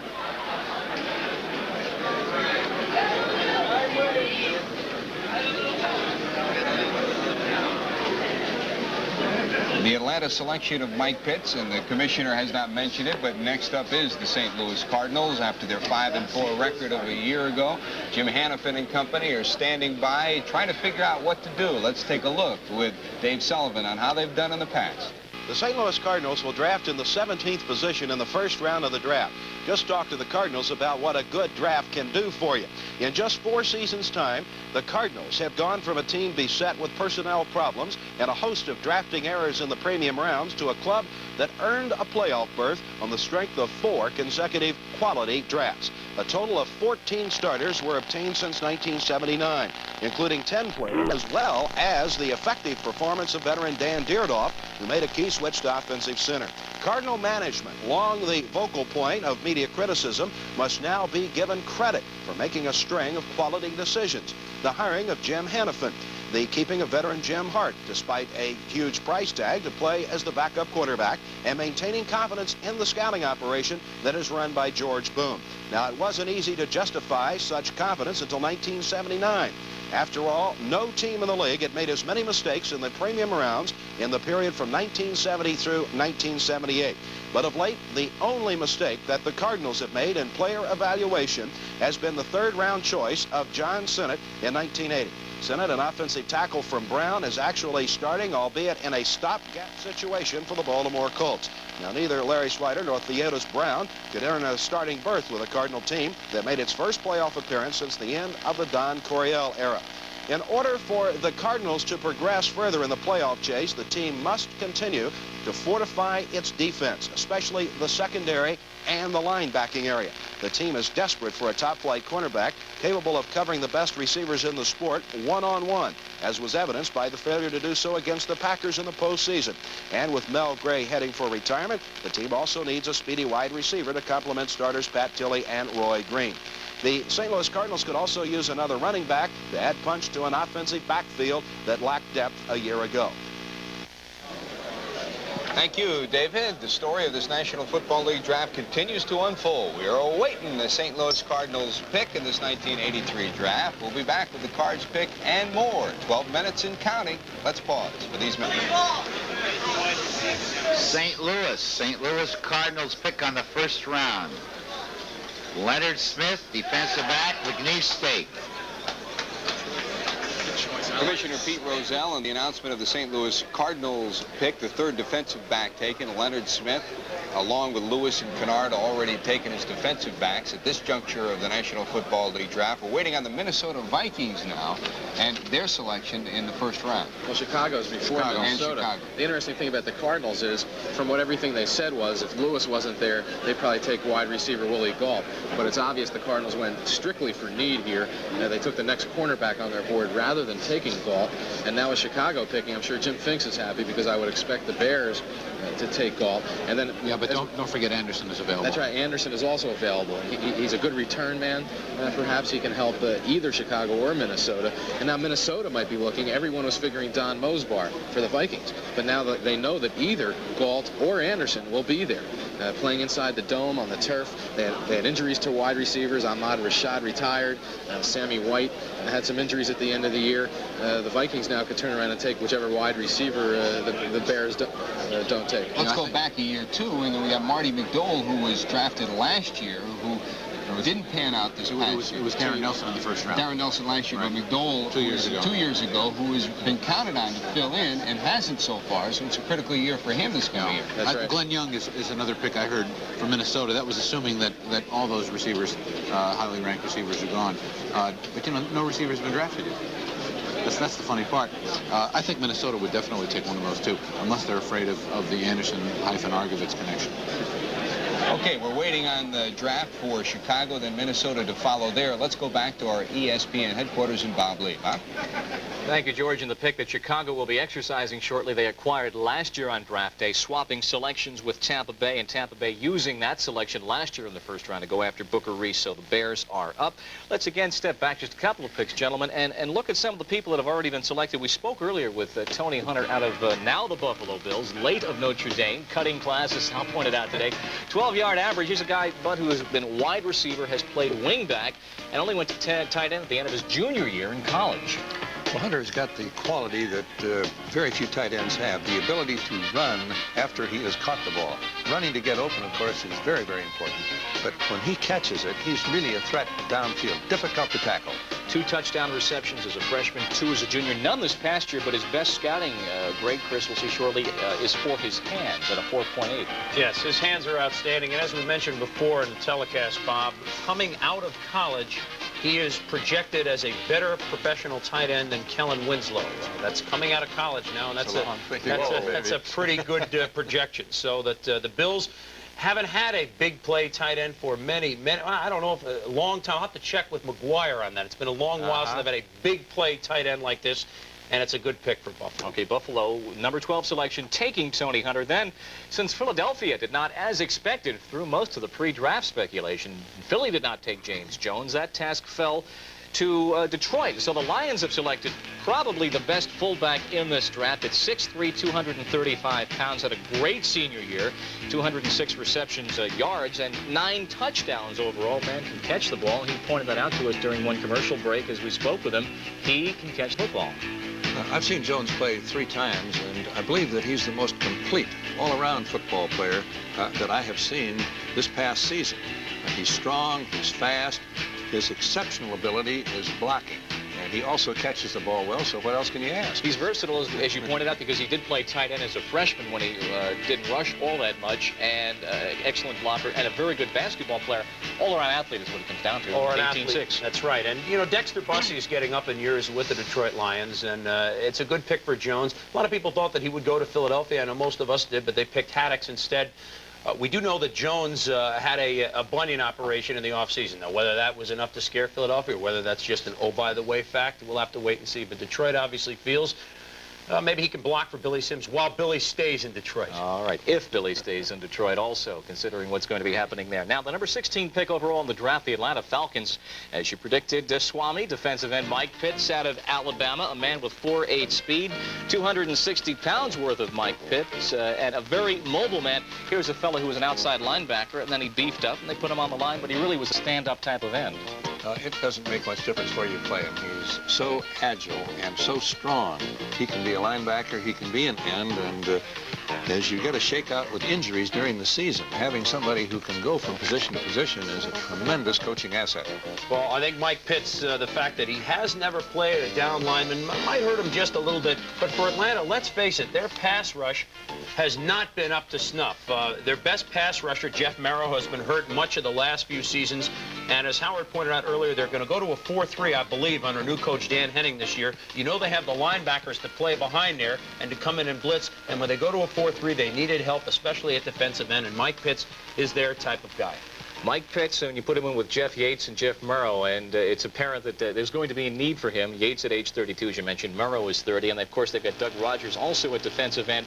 Number 2 pick last year from Stanford, and really maybe Pitts could make that jump over Rogers and certainly claim one of those starting positions. Yeah, I think he certainly can. I also think, Bobby, that Atlanta, you know, they have a playoff offense. They have a, you want to call it a Super Bowl offense? Certainly you can. But their defense has just not been up to snuff. The linebackers, sure, Joel Williams has been hurt, but they've got solid linebackers. They need a little help in the DBs, and they also need help on the defensive line. Now, we have understanding that the Falcons may be willing to deal Lynn Kane, perhaps to somebody in their own division, perhaps out west, okay? They drafted Gerald Riggs last year. That surprised a lot of people. Remember, Kane played quarters 1 and 3 at one of the running backs opposite Andrews, and Riggs played quarters 2 and 4. Maybe with trade bait Kane, they move up. That is just something that we should point out. We haven't had a trade of a player yet today, and I would imagine 1 or 2 of them are coming, Bob. Okay, St. Louis, the last selection we just saw, selected Leonard Smith, cornerback out of McNeese State. And as we talked about possibly, but maybe they go for running back. No, they went for help in the secondary. And again, grading out to an 18-7. He's a very good man against the run. But whether he will start immediately, whether playing at McNeese has afforded him the experience, we'll have to see. Let's plug him into the backfield where Carl Allen has signed to leave for Chicago of the USFL. You've got Jeff Griffin, but where does Smith fit in? I think he's a better athlete. Kenny Green, of course, is a tremendous player, but I think that Smith has got the overall potential to be a true star. And the fact that he played at little school, a lot of the great players came from little schools, including Tony Bradshaw, or Terry Bradshaw. We're awaiting the next selection by Chicago. 6 minutes, we understand, on the clock at the Sheraton in Chicago, then to be followed by Minnesota and San Diego. But that St. Louis selection, quickness and agility were the 2 highest grades that Leonard Smith had, and he's the first-round pick. Well, Smith, some people have rated him, Bob, as the best man-to-man coverer, i.e. cornerback, in this draft, even better than Tim Lewis. I think the sigh that you heard, a little disappointment, was coming all the way 3,000 miles from us in San Diego. I think they would have liked to have Smith available for pick number 20 or number 22. I think they are hoping that Minnesota goes with Mosbar instead of Gary Anderson, and pick 20 for San Diego. They can go with Anderson. We expect Gall to go next for the Bears, but getting back to Smith, you know, a wise choice for St. Louis. Let's face it, they were burned and burned often in that playoff game against the Packers. It showed. We have not yet had a trade in this first round. We have had John Elway, if you've just joined us, selected by Baltimore. There has been no trade yet. There will be a press conference at 5 Eastern, 2 Pacific time, at which point John Elway may address the question. And we have reports, as Greg Wyatt told us, that already this told Frank Kush he won't play for the Colts. Let's get back to New York City. Thanks, Bob. I want to remind you that while Sal is working on the National Football League draft today, he'll be back in his familiar venue of Top Rank Boxing on ESPN live Thursday, 9 o'clock Eastern, 6 o'clock Pacific. Featured bout 10-round welterweight matchup. Roger Stafford makes a return engagement on ESPN. It's Stafford against Rodriguez. And then in a featherweight bout, it'll be Bernard Taylor against Roosevelt Rico. The 2 feature matchups on our top-ranked boxing card. Join Sal and Al, 9 o'clock Eastern, 6 o'clock Pacific, as we continue to bring you the best in boxing on your source for sports. Today, it's the best of the National Football League collegiate draft, as we are waiting on the Chicago Bears selection. They've already taken Jimbo Covert, the tackle from Pittsburgh, as their first selection. in the first round. This second selection is as a result from Tampa Bay and the Booker Reese deal. So we are waiting now, and as you look at the Chicago phone area, that's Rudy Custer on the right. Rudy Custer has been around, we talk about since the early 50s. Rudy was around in the days when Bert Bell used to do it. Custer, the business manager of the Chicago Bears, and Dan Gleason on the left as they await the word from Chicago, from Jim Finks and company, as they try to put together their second first-round pick. What's the speculation? I know Boys, you like Al Davis. You like the Davis connection. Strike. Right. They're now. There's nobody on the phone there in the Chicago table. In the office, the phone is buzzing. Jim Finks and Al Davis talking to one another, poised to strike to get Elway. Baltimore hoping that it goes through, I think. What do you think, Howard? It makes sense. The names that were talked about with the Raiders trading up to that 6th spot originally were Howard Long, the defensive lineman, and possibly Ted Watts, the cornerback. But Chicago had to make sure they got the offensive lineman they wanted, so they didn't want to make that deal with the 6th pick. Well, they have the offensive lineman they want. Now they have an 18th choice. Everyone thinks Willie Gault, but with time ticking away, under 3 minutes now, what we might be seeing is that the Elway thing coming back again, because Finks figures he can give up that pick. Hallis figures he won't have to pay another #1 draft pick and get a pretty good player from the Raiders, maybe even 2 players, and another pick somewhere else down the draft. It appears they're getting some kind of word over the phone now as we're under the 2.5-minute mark. They've filled out 1 card. It looks like they may have filled out 2 cards as we have sat here. You know, it's a question of which one they're going to pull and which one they're going to hand. I'm having a little trouble with those helmet phones. You don't know whether a guy's answering a phone or performing a lobotomy. You can pick one up, by the way. I think they go about $200 a piece. I'll take a dozen. 2 minutes, just about, as we're waiting. It looks like they're having a little bit of difficulty hearing. They've filled out a couple of cards. We're waiting to see which one they'll finally pull, but it appears they're getting close. The Bears, then after the Bears, it'll be the Minnesota Vikings. Bud Grant will get his first crack at the 1983 crop of senior athletes. And again, it's been talked about on ESPN and all over for the last couple of years, really, that the strength of this draft is related, yes, to the number of athletes, but also to the fifth-year seniors, those athletes that were redshirted.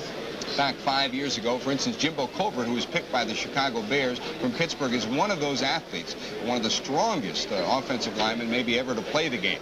Okay, there's your card. Two guys filled out cards. Both men at the Chicago table were filling out cards. Howard, are your eyes good enough? Could you see any of the writing I was on trying. those cards? One of them was crossing it out. Unfortunately, my long lens glasses are not with me today.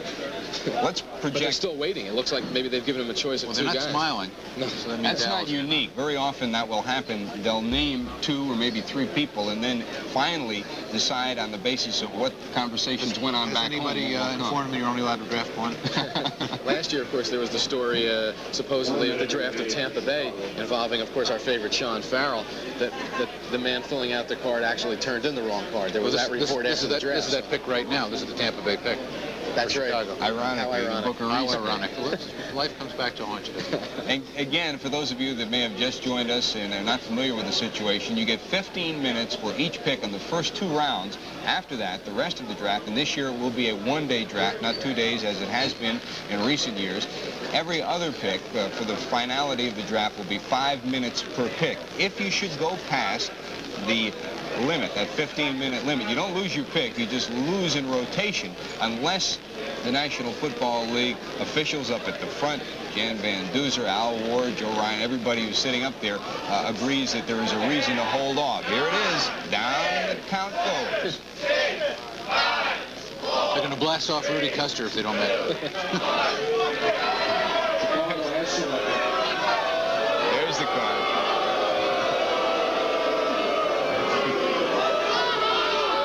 Here's the commissioner. Chicago selection, first round. Wide receiver, Willie Gault from Tennessee. See what the fans said? Minnesota is up next. Willie Gault, as had been expected and rumored, goes to the Chicago Bears. So the Bears have 2 first-round picks, Jimbo Covert of Pittsburgh and Willie Gault of Tennessee, the first wide receiver taken in this draft. And still to come, not a trade yet. On the West Coast, Greg Wyatt is standing by with an update on how things are developing in that section of the country. Greg? George, it's funny you mentioned trade because there may be something brewing, and it involves the San Diego Chargers. John Elway has just gotten off the phone with the Stanford Sports Information Director, and he says there may be something cooking. And that is that the San Diego Chargers have 2 picks coming up, and that's a number 20 and a number 22. Possibility, the Chargers are going to offer the 20, 22, and a first-round draft pick from next year to pick up Elway. And, of course, there's the other possibility, and that's Al Davis a little bit later in this draft. Back to you folks in New York. Okay, good job, Greg. And again, as was the case last year when Chris Berner was in San Francisco and we were tracking down information, Greg Wyatt is on the West Coast this year, tracking down up-to-the-minute information as we try to hammer out what happens in the John Elway sweepstakes. Colts have picked him, but it's not over yet. We'll be back with more of ESPN's coverage of the draft after these messages.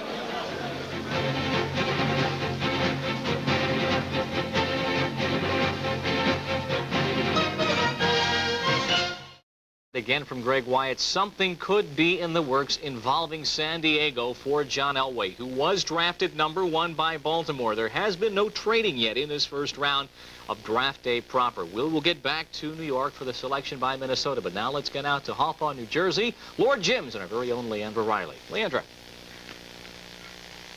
Well, Bob Lee, something better be in the works. This is a national championship hand without a national championship ring. The Penn State Nittany Lions have not yet received their championship rings for their fine performance last season. The man I'm holding hands with is Greg Garrity, and he can boast being an athlete who walked onto the Penn State team, was a 4-year letterman and a 3-year starter, and I'm afraid that the great state of Pennsylvania has a lot to boast about this day. 4 athletes from that state who played their college ball there have been drafted already in the first round, and 2 of them came from your school. Your thoughts on our 2 players drafted from Penn State, 3rd and 7th? Well, Kurt Warner and Todd Blackledge are 2 of the premier players on our team this year, and I think they've proved themselves and did really well this year, and I think they deserve to be the first-round draft choices. Were you surprised at all at the teams that selected them, or your thoughts on maybe how they'll mesh in with those teams that did choose them? Well, I think everyone sort of knew where Kurt was going to go, but Todd sort of was a surprise a little bit, and I think he's going to mesh in real well. Of course, I think he's going to do real well in the league, and we're just going to have to wait and see. I know we're putting you under the pressure here, putting you on television, but I'm sure there's a lot of pressure on you just waiting for a draft choice. There's a lot of pressure. It's just, I don't know, just sit there and wait, and that's all I can do right now. Okay, I'm glad you're waiting with us. We'll be watching your reactions when you are selected. Thank you much, Greg Garrity, and let's go back to our gentleman in Bristol, Connecticut. Thank you, Leandra. We are awaiting the selection by Minnesota, but Chicago picking for the 2nd time in the first round with the selection they acquired last year from Tampa Bay. Today picked Willie Gault, but now let's get the Vikings selection, their first pick in this '83 draft. Maxwell, then Minnesota Vikings, first round selection. Defensive back, Joey Browner, USC. Next pick, San Diego, by nature of a previous trade with Green Bay. Okay, Joey Browner of the University of Southern California. Okay, George, at that point when San Diego picks number 20, we'll see if any fireworks will happen, if any trading will happen. But Joey Browner, the defensive back out of USC, picked by Minnesota, number 19. Backtracking to Willie Gault, who has been selected. The Olympic class, the Olympic runner out of Tennessee. Look at that, 4.43 speed. And was on the Olympic team back in 1980. An excellent kick returner. That it might be his forte. Tied an NCAA record back in 1980 when he had 3 kickoff returns for a touchdown. And from scrimmage, an excellent player.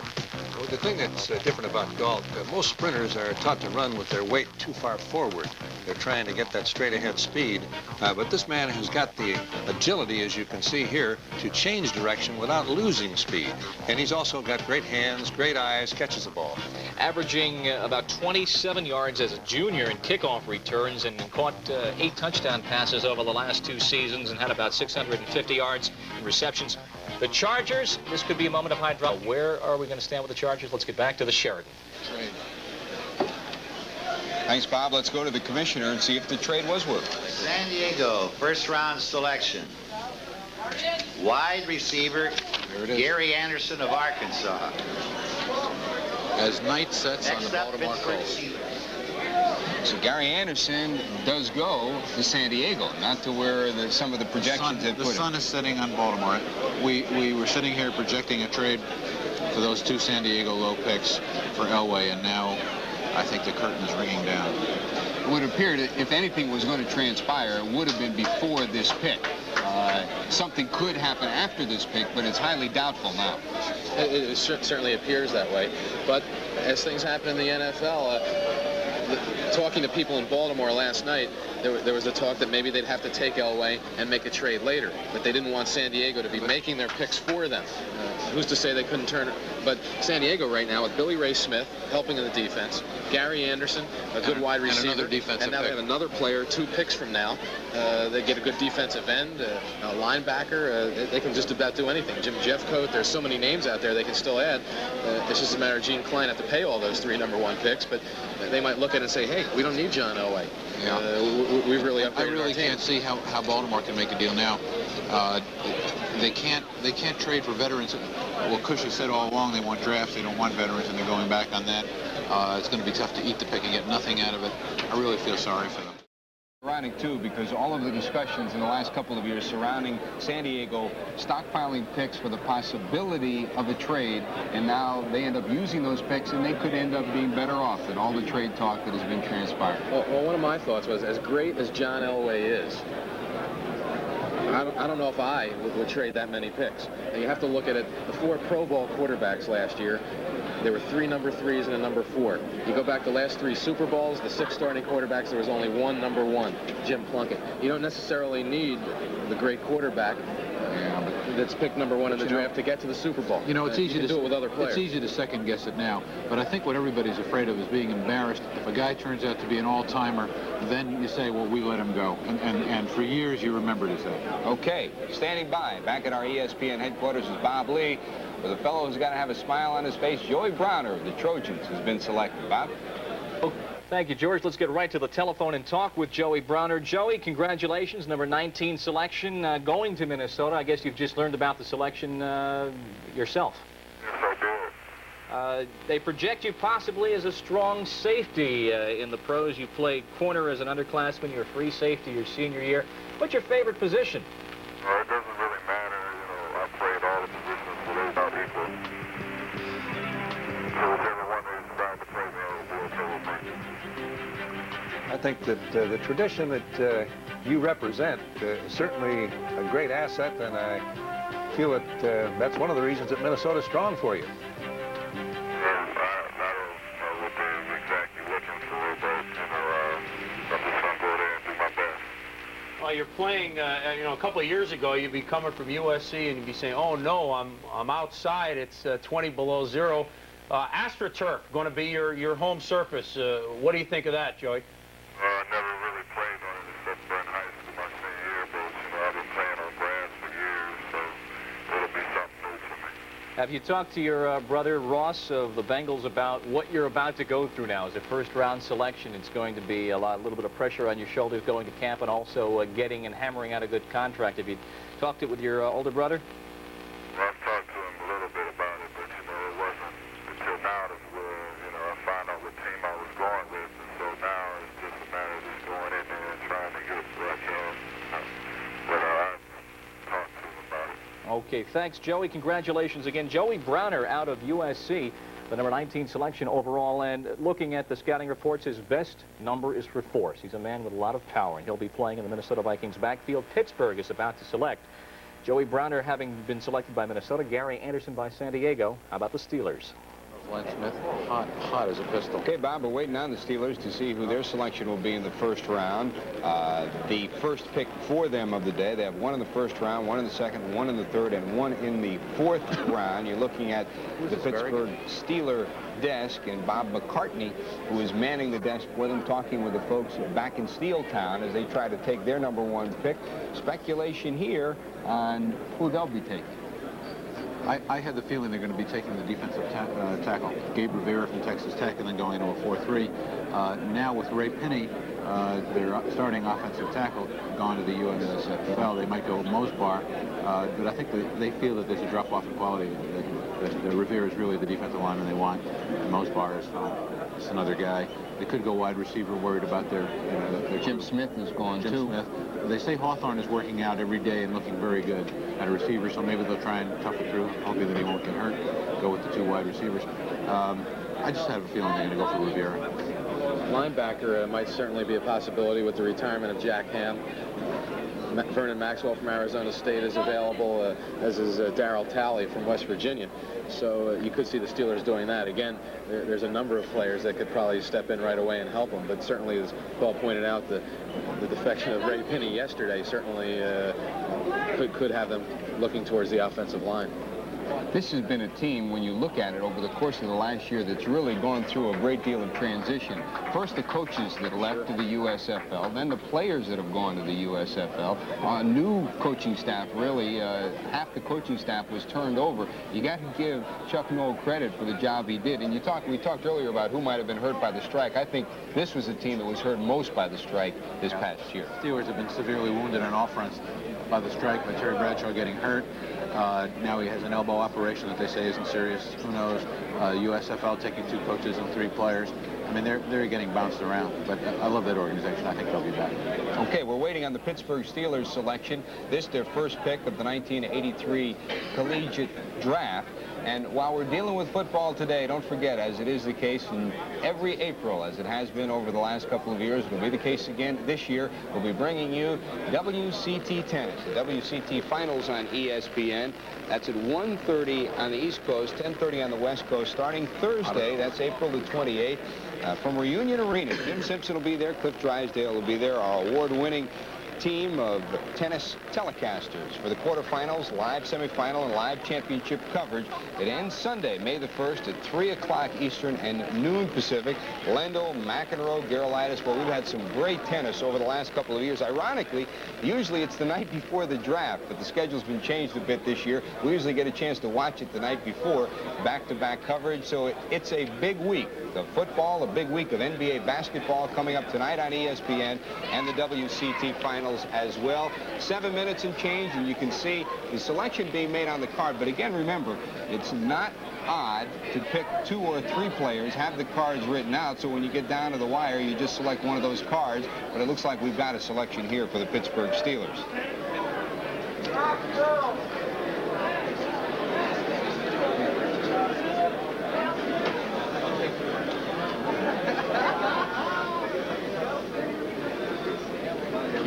Commissioner checking some pronunciation. Pittsburgh Steelers, first round selection. Defensive tackle, Gabriel Rivera, Texas Tech. You have him? Score one, presume. Next up, San Diego. I need one real bad. Very few defensive linemen have gone in this draft so far. Pitts went as the first defensive end, and Rivera now goes. So we are waiting now on the San Diego Chargers to come back and do it again. Artie Rooney's comment about him, you know, he's got very small legs and big upper body and belly. Says he's built like Babe Ruth. If he can do what the Babe did, he'll be in pretty good shape. That's right, he can belt him out. ESPN's coverage of the 1983 National Football League Collegiate Draft is continuing as we head back to our ESPN studios. And Bob Lee. Bob?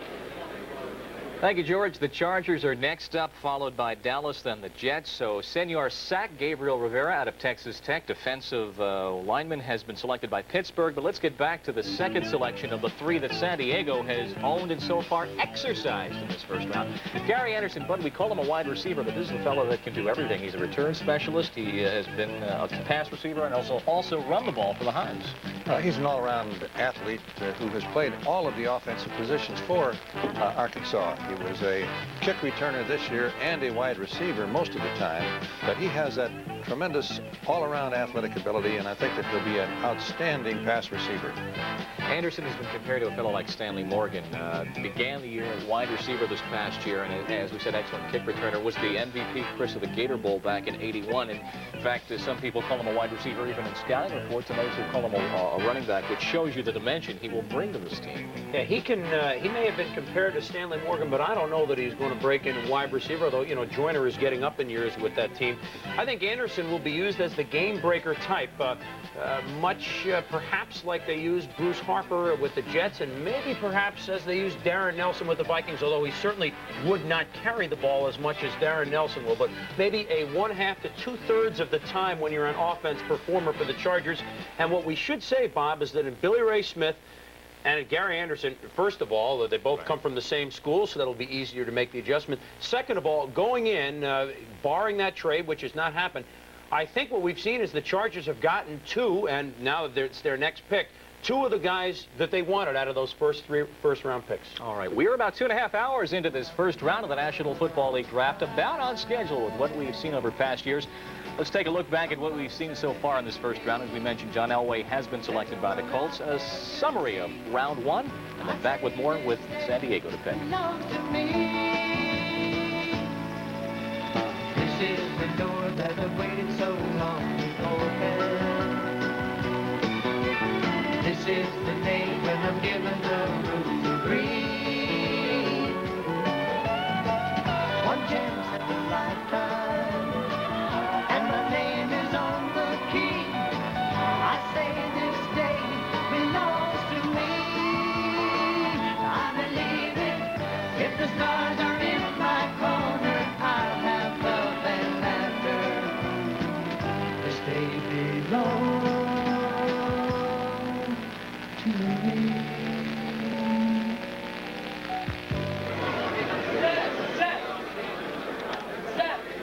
Commissioner Pete Rozelle talking to Al Ward, getting the final pronunciation and spelling on the Chargers. San Diego Chargers selecting the first round. Defensive back, Gil Bird, San Jose State, pardon me.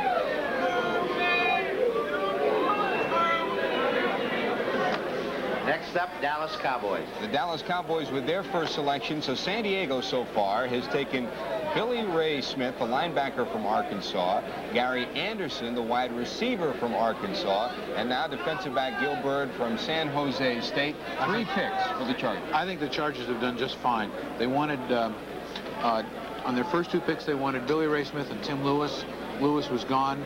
They never thought they'd get Billy Ray and Anderson. They thought Anderson might be their pick as the number 5. The offensive coaches were begging, please give us Anderson. Now they got both of them, plus the defensive back who might be able to play. I think they're just doing great. Howard? They've done really excellently with Dallas up now. Everyone figured that perhaps Jim Jeffcoat might be a guy to help their defensive line, which is getting up in age. But you still have 2 pretty good linebackers out there. Guy Brown probably going to have to retire because of a neck injury. Right. Yeah, Maxwell and Darryl Talley. So out of those 3, I think you might have the Cowboys selection. I think you have to look at who's the more disciplined player for their system, and neither one of them is that disciplined. We're waiting on the Dallas Cowboys as we continue on in the first round of the National Football League draft. Remember last year they picked Jeff Rohr and surprised some folks. We'll be back with more after this.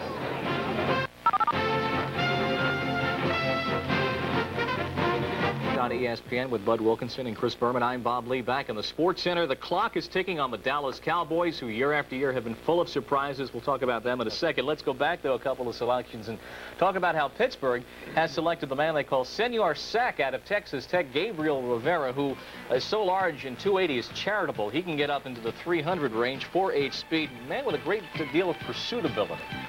He's a man that I believe you can count on making your team immediately. His size, his strength, and particularly his speed. 4.8 for someone that weighs 280, if that's an accurate clocking, and you got to feel enough scouts have clocked him to feel it that's okay. He's a man who's going to start right now. He had a great game against Washington. Yes, had sir. 10 tackles for loss over the season, 5 sacks, a couple of fumbles caused, and his best ratings are for strength and for also pursuing the pass rush. Bobby, if you go by the game films of the Washington game, he can be a big star in the NFL. The knock on Gabe Rivera was that for every game that he looked great like that, sometimes he would seem to get a little lackadaisical, go to sleep a little bit. He'd have a 2-tackle game against a lesser foe than highly rated Washington last year. But the Steelers obviously liked at least those Washington game films. And as Paul has said, they have been eroded quite a bit, and they feel that maybe that's the second coming of the steel curtain, at least for starters. And a game-by-game paycheck is motivating. Always. I would imagine.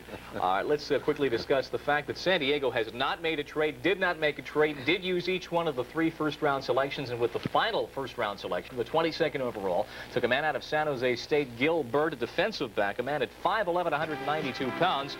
Honorable mention All-American, had a fantastic sophomore year when he had 7 interceptions and 15 deflected passes, but 81 had a knee injury, but San Diego going where they need the help in the defensive backfield. A lot of people feel, Bob, that because of the knee injury last year, he was a step slower playing for San Jose State last year. What he didn't show was that he was timid, worried about hurting, that he still went in with reckless abandon.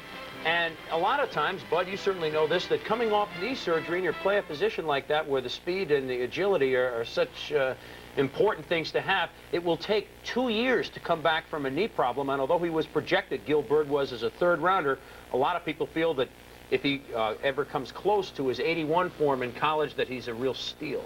Well, even though you know that you're all right, just subconsciously, if you've had that knee operation, you wonder, is it going to be okay?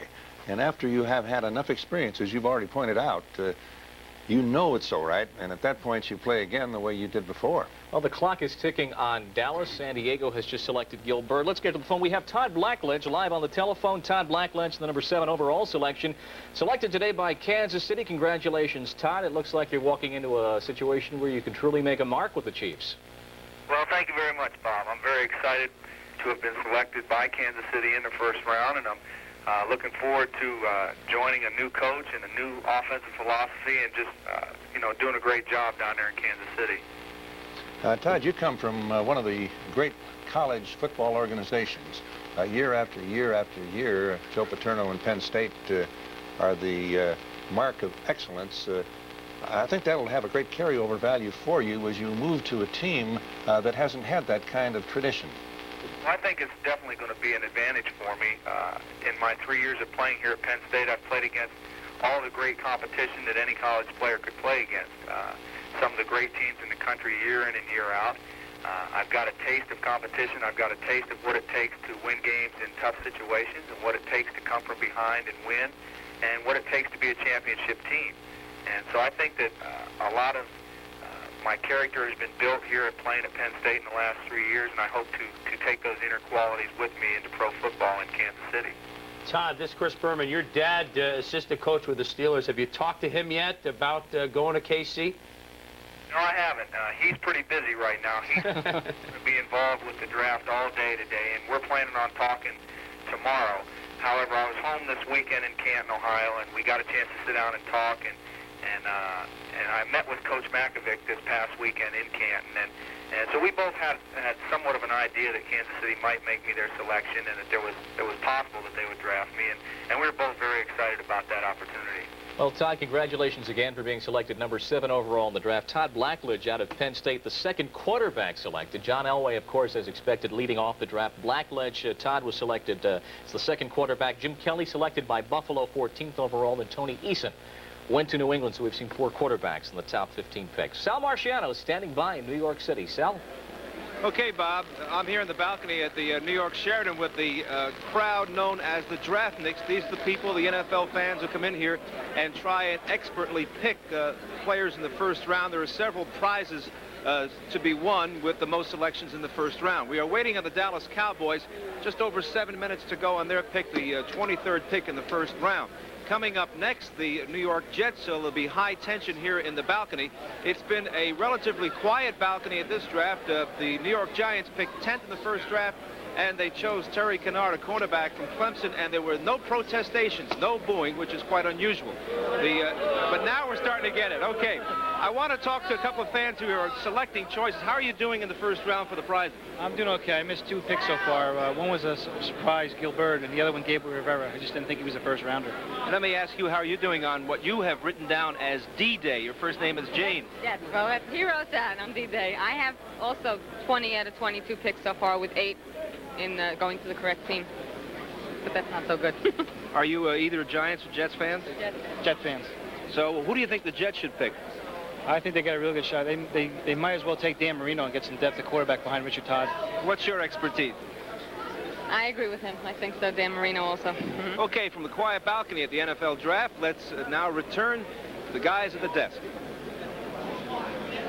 Thanks, Sal, as we keep up to date on what's happening upstairs and downstairs here at the National Football League draft. I'd like to see those 8 picks. They had 8 on the nose. Sour grapes. I think what they do is they pick them as they go along, and somebody's taken, then they make another pick. And I've been up there in the gallery watching the way they do it, and their way of scoring and mine is a little different. You know, we talked before the draft about the possibility of the Jets possibly going for a quarterback. That is not out of the question, even though they've got a good one in Todd. And yes, Ryan did not play that much last year, but he's not exactly an unknown quantity. So there is a question that may be the direction they go in. They can draft for backup. My intelligence agents in the field reported that the Jets were interested in Blackledge very much. Question mark on Marino.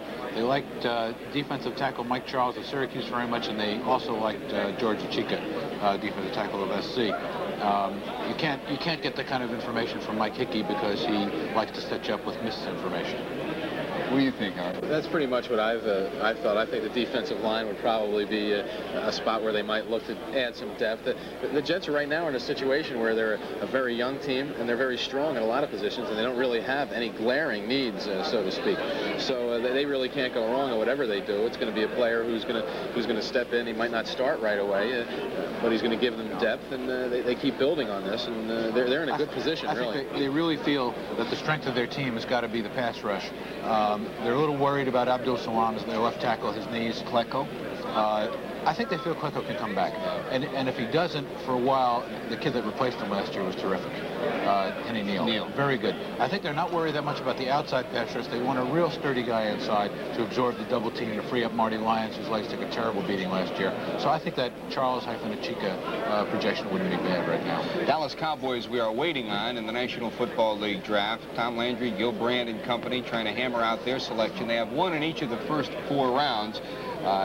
Their draft history, when you look back over the years, yes, you think of the #1 selections in the mid-'70s when they had the great drafts, but since that time, it has not produced that many quality players, but they've come up with some great free agents. Dallas does a great job when they trade up and get a Tony Dorsett or a Too Tall or a Randy White. Those are their good picks. When they pick in their own spot, if you look through the years, they haven't been very good. Billy Thomas from Boston College, Bill Rowe, the pick last year, Rod Hill. There are a lot of those kind of picks that people, neglect when they write about how great the Dallas scouting is. What they do manage to do is they manage to sign free agent types. They outbid other people, they bring them in the camp, and they produce. And then once they get in the Landry system, then they become really good players. That brings us to this year's pick. Where will they go? There's been talk after the great performance by Hogaboom that maybe Corrado would be trade bait and they might work some kind of a deal. That has not come about, but does that affect their draft decision here? Well, I don't know that it does, really. I think they're looking for some defensive help. There's the possibility, as we talked earlier, of a Jim Jeffcoat from Arizona State for the line. There's a couple of good linebackers out there. There might even be, again, a defensive back that they like, although I think they might shy away from a defensive back. They've hit on free agents like Mike Downs and Everson Walls as free agents and missed on a guy like Rod Hill. So, yeah, I think also lurking in the background is the fear that Pat Donovan is banged up a little bit. 2 shoulder surgery. Right. Surgery on both shoulders recently. Right, and I think I heard, not from Gil Brandt, but I heard from someone that they like Harvey Salem, the tackle from Cal. There's a possibility. Yeah, Don Rosebar is still available. Let's see, how many names haven't we thrown out yet? We've covered our bases. We are in the first round of the National Football League Collegiate Player Draft. In just a couple of minutes, we'll update that whole first round for you to show you who was selected. But John Elway was the #1 pick, as expected. Somewhat not as expected, though. He was taken by the Baltimore Colts. There has not been a trade in this first round yet, although there have been a lot of rumors coming up to the first round. There have been no trades so far. Elway selected by the Colts. The report we have from California is that he sent out indications that he would not play for Baltimore. There have been indications that maybe San Diego was still working on a deal. That has gone by the wayside now that the Chargers have made their 3 picks in the first round as we await the Dallas selection here. So a little bit later this afternoon, about 5 o'clock Eastern time, Elway has scheduled a news conference, and we may get a better feel for exactly what direction John Elway will go in. We are now under a minute and a half for the Dallas Cowboys and their selection in the first round here. Again, a team in transition. The Cowboys looking for their first pick of this year. Incidentally, I want to make one mention. As this day goes on, you've seen a lot of statistics and a lot of video that you've had a chance to see. And some of the people behind the scenes, Frank Ross, been instrumental in putting together information. Donna Picaglia all year long has put together information, and Chip Dean has put together all the graphics that you're seeing. 3 people behind the scenes who have been instrumental in this draft coverage. Here's the commissioner. Dallas Cowboys. Dallas on their first round selection picks defensive end Jim Jeffcoat, Arizona State. Next up, New York Jets. Score one for the Ballser. Attaboy, Howard. Jeffcoat comes Little home. comeback after a good start. As we await the Jets, and as you might imagine, as is usually the case, the fans upstairs are starting to get into this one as the Jets will get their first pick. Let's take a look upstairs. They know who they want. That's the luxury of having a good situation where you've been able to draft not necessarily for critical need, but for depth. Here's the Jet selection. Look at Pete. He's a... New York Jets. Jets take the first round selection. Quarterback, Ken O'Brien of California Davis. Now there's the guy that everybody knew they'd take. So the question was debated before this draft. Would Dan Marino be the fifth quarterback selected? And he has not been the fifth quarterback selected. It is Kenny O'Brien of Cal Davis. We'll have more on O'Brien. We'll have more on Marino's situation as the National Football League Collegiate Draft continues.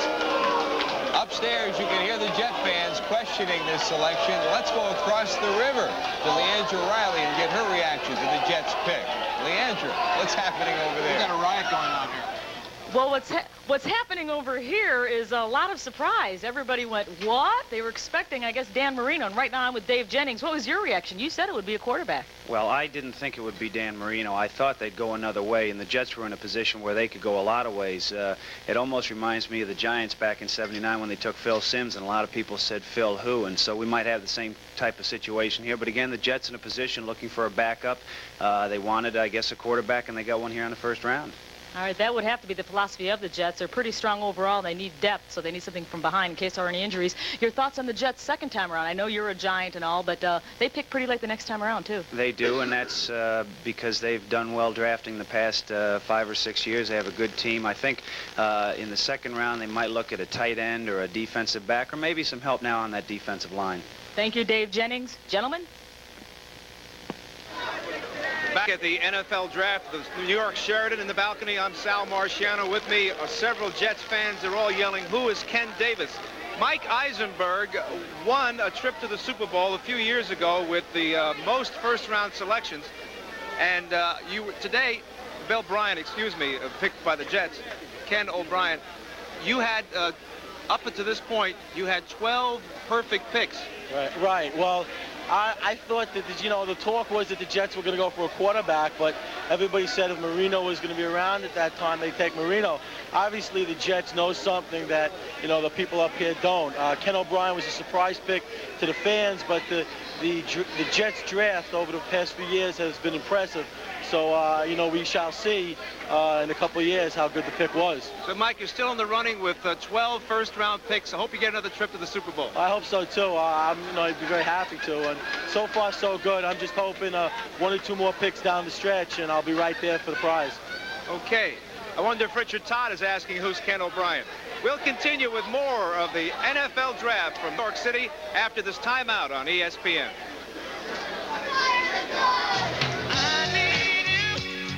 Like a fly needs a plane, I need you. Like a ball needs a game, I need you. Like a pool needs a cue, I need you. It's probably going to be about a 3-hour first round again on ESPN, the National Football League draft. Cincinnati is next up, followed by the Raiders, then Miami, and then Washington. That will conclude the first round. But Dallas, not as surprising a pick as maybe the first 2 ones last year when they went for Jeff Rohr and before that Rod Hill. They went for Jeff Jeffcoat, nearly 6'5", out of Arizona State. This is a young man who is a battler, and they have a lot of battlers at ASU. He's a man also that has exceptional quickness for his size. He's going to add to the Dallas pass rush, and he has the youth and the quickness. Harvey Martin's getting long years. Too Tall's a little long years also, and this is an enthusiastic, great football player. Scouts like his lateral mobility, could play maybe the end of the 3-4 or the tackle in a 4-3 defense, and great upper body strength. You see it again on a 5-0 scale. 5.0 being your top grade, a 4.7, 3 4.7s, and a 4.6. You've knocked him a little bit on the pass rush, but an 18.7 overall grade for Dallas #1 selection, Jim Jeffcoat. You know, a lot of people may be surprised, Bob, that the first guy off that very, very tough Arizona State defense was not Vernon Maxwell, the linebacker, was not Michael Richardson, the safety, that it is Jeffcoat. A lot of people thought he would be the third of those three, but Bud, you mentioned before during one of our breaks that you think he fundamentally is just a very strong player. And Martin and Tutol are getting up in years, and Dallas has to start filling in along the ranks. Not for next year right away, but in the next couple. It's the Dallas principle. Be ready. He may play under more control than some of the other people coming out of ASU this year, which might be another reason that Dallas went for him as well. Jets then had things hopping in New York City as they went for a sleeper, as we say on draft day. Cal Davis quarterback Ken O'Brien, 6'5", 6'4", 212 pounds, 5 flat in the 40-yard dash. He comes out of the same school that Mike Morawski, the backup man at Atlanta, does. But there are varying reports, Chris. You're close to the Jets situation. You can get, some people call him a sleeper. Other people say he's not a first-round selection. So now the jury is going to be out on this one. Well, the Jets pretty much, you thought they would go with the best athlete available. However, a lot had been written that they wanted a backup quarterback, Richard Todd, 30. So we're looking down the line 2 or 3 years that they wanted somebody other than perhaps Pat Ryan to step into the breach. They obviously didn't like Marino. I got that feeling this past week. And in O'Brien, a couple people that I have talked to both liked him very much as a sleeper. You can talk about the knocks a little bit, Bob, but he has a definite pro arm, and what they like about him is his ability to read defense. And you see what the Jets can do that maybe Kansas City and New England couldn't do when choosing a Blackledge or an Eason, is he can have him sit 3 or 4 years and just learn everything like Hogeboom has done with Dallas. Looks like he is ready to step in. It's not like, okay, we better educate him and get him in the lineup in our first or second year. They've got plenty of time with him behind Richard Todd. And they probably, Bud, are the one team of any team in this draft that has no pressing need at any particular position. They are building depth, more so probably in the eyes of many people than any other National Football League team, the Jets. And it's kind of a comfortable thing if you're responsible for their draft to not have to have a #1 pick tested for 3 or 4 years. A couple of years on the headsets with the clipboard, hold the extra points, and then be a factor, of course. Right. We are waiting for the Bengals to make their selection, but let's look a little bit ahead of the Bengals, because following Cincinnati's pick, it'll be the Raiders. Now, there's been speculation. What will the L.A. Raiders do? Tom Flores, a few thoughts about his shopping list on this draft day, 1983.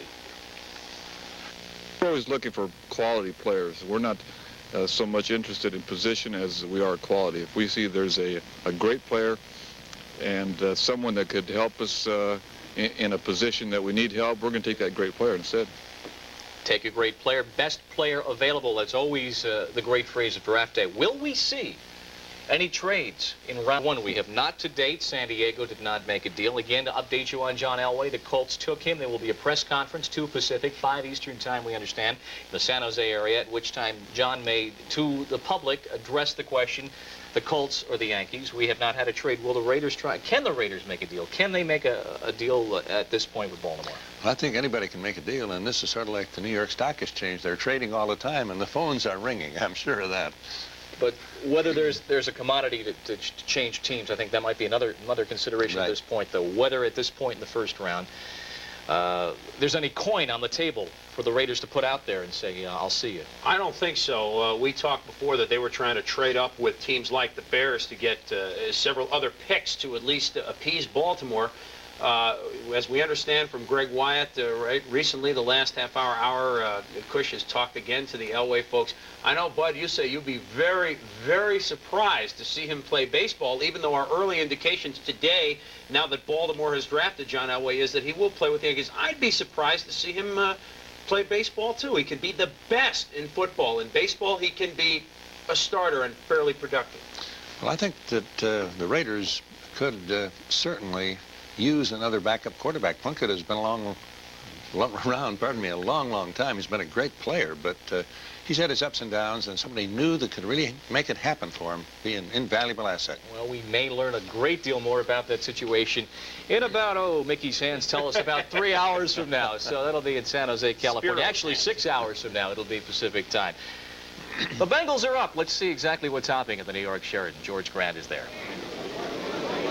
Thank you, gentlemen. We're still sitting and waiting on the Cincinnati Bengals, who finished 7-2 last year and are hoping for even better in 1983 and the 83-84 season. They're waiting for their first pick in the 1983 collegiate draft from the New York Sheridan. Paul Brown, Forrest Gregg, Hank Bulla and company trying to put together their thoughts at this point. And when we look at the O'Brien situation, not a real surprise, maybe a surprise that the Jets took him, but not a surprise in terms of his abilities. Well, I heard an interesting thing from the 49ers about him. You know, Bill Walsh's son goes to UC Davis, and he said every now and then Bill would go down and watch his son play, and every time he came back, he would rave about the quarterback, O'Brien. And I think they were looking at him in a lower round. And maybe the Jets knew that, and they figured that's the only way they could get him. Cincinnati Bengals. Don Weiss. First round choice, center Dave Remington, Nebraska.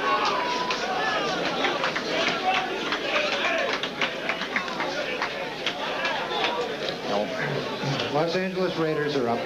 Pete Brown told me no Remington. Okay, the Raiders are up next. The Bengals take Dave Remington, the center of Nebraska, the man who has been regarded as the foremost offensive lineman in the nation the last couple of years. If there was one rap on him, it was that he's only played center, and some of these other fine athletes that have been tabbed already in the first round could play guard, tackle, or whatever, but Remington's a good one.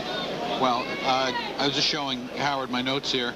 I talked to their organization, and they said number 1, Leonard Smith. Number 2, Blackledge. 3, Marino. Joey Browner. Definitely not Remington.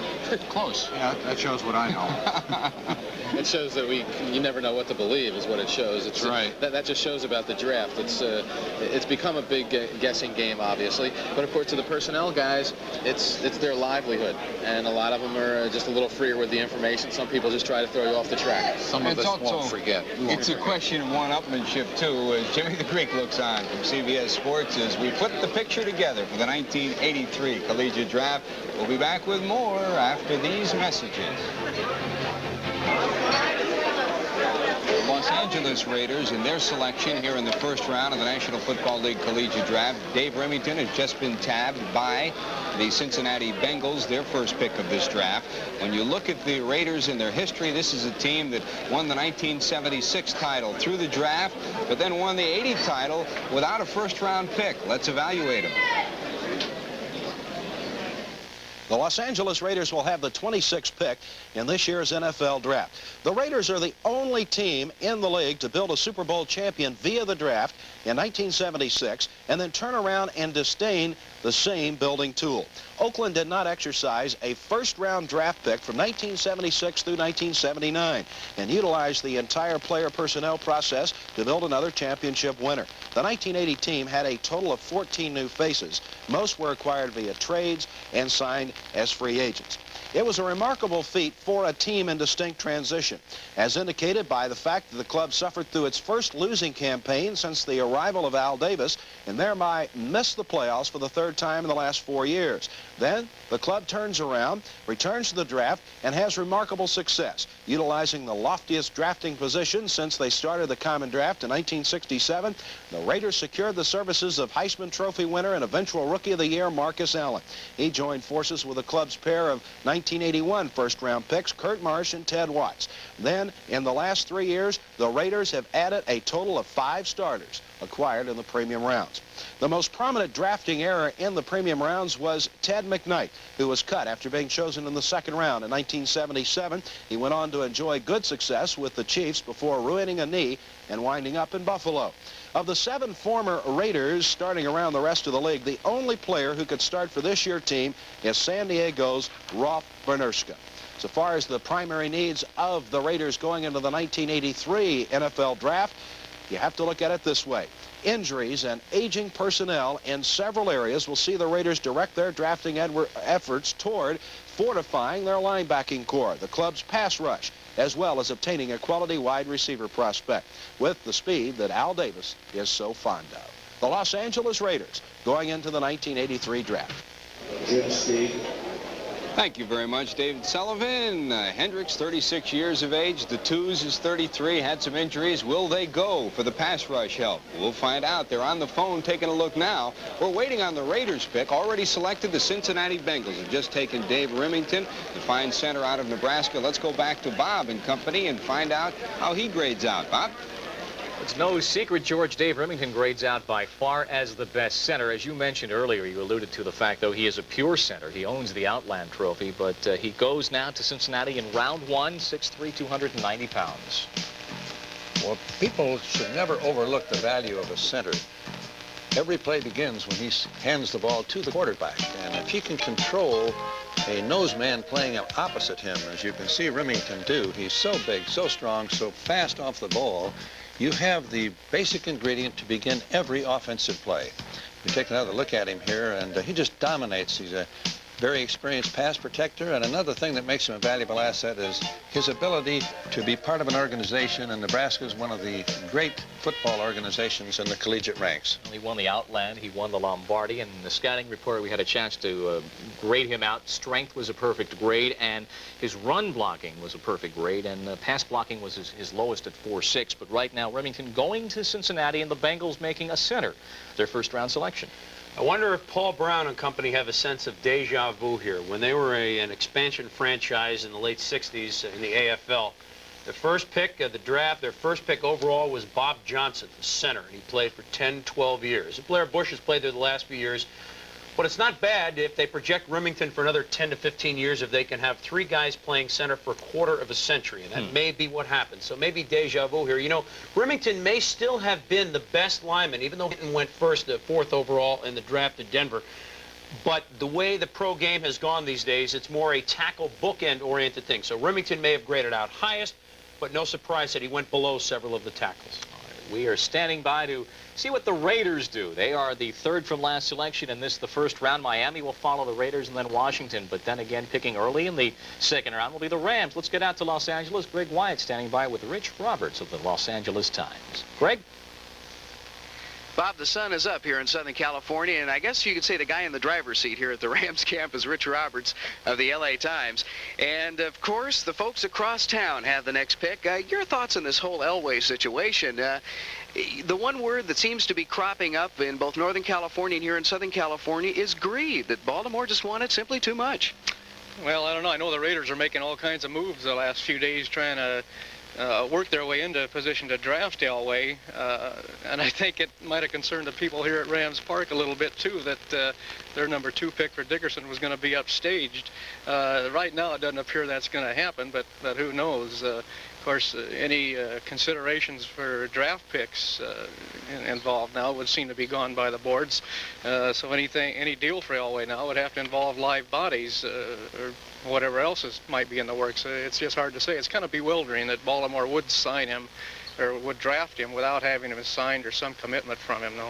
Of course, the only other team here in Southern California which could possibly make a deal is San Diego, and they have obviously helped where they really need it, and that's on defense. Oh, yeah. I think if they have Fouts back now, as the word is out that they have come to some agreement there, that they've helped themselves much more than they would by getting Elway, I think, with Billy Ray Smith and some of the others they've got. There is one name mentioned, and that's Henry Ellard, from wide receiver from Fresno State, who could conceivably be the Raiders' pick. Obviously, their receivers getting just a little bit older, so it's going to be interesting. We only have a few short minutes to wait, and now let's get back to Bob Lee and Chris Berman. Looks like they've called for the left-hander. He's coming in from the bullpen in the cart. Thank you, Greg Wyatt.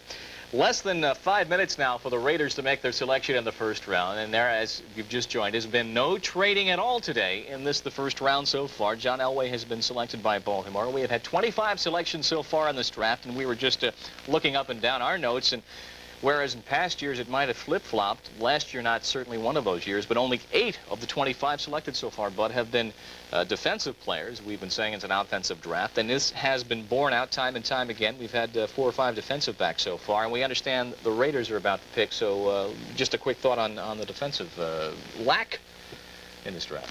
Well, there's always that premium on can we move the football, because that's the glamour part of the game, and you have 5 quarterbacks picked and 5 wide receivers picked.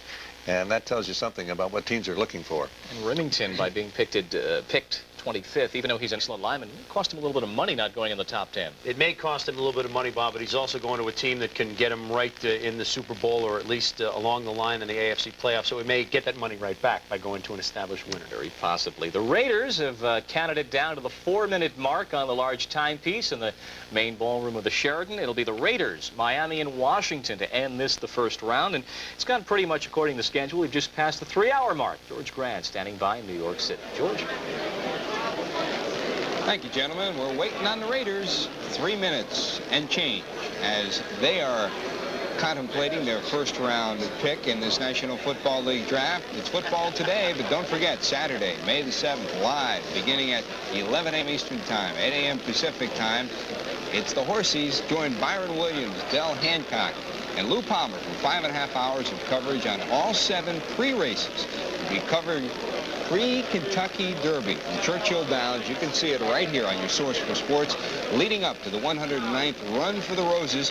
SportsCenter Plus, of course, will feature Derby history and profiles during the day. And don't forget, Sharon Smith on our Horse Racing Weekly will be profiling the Derby previews as well, as we continue to keep you up to date on horse racing on your source for sports. That's 11 a.m. pre-Kentucky Derby Day.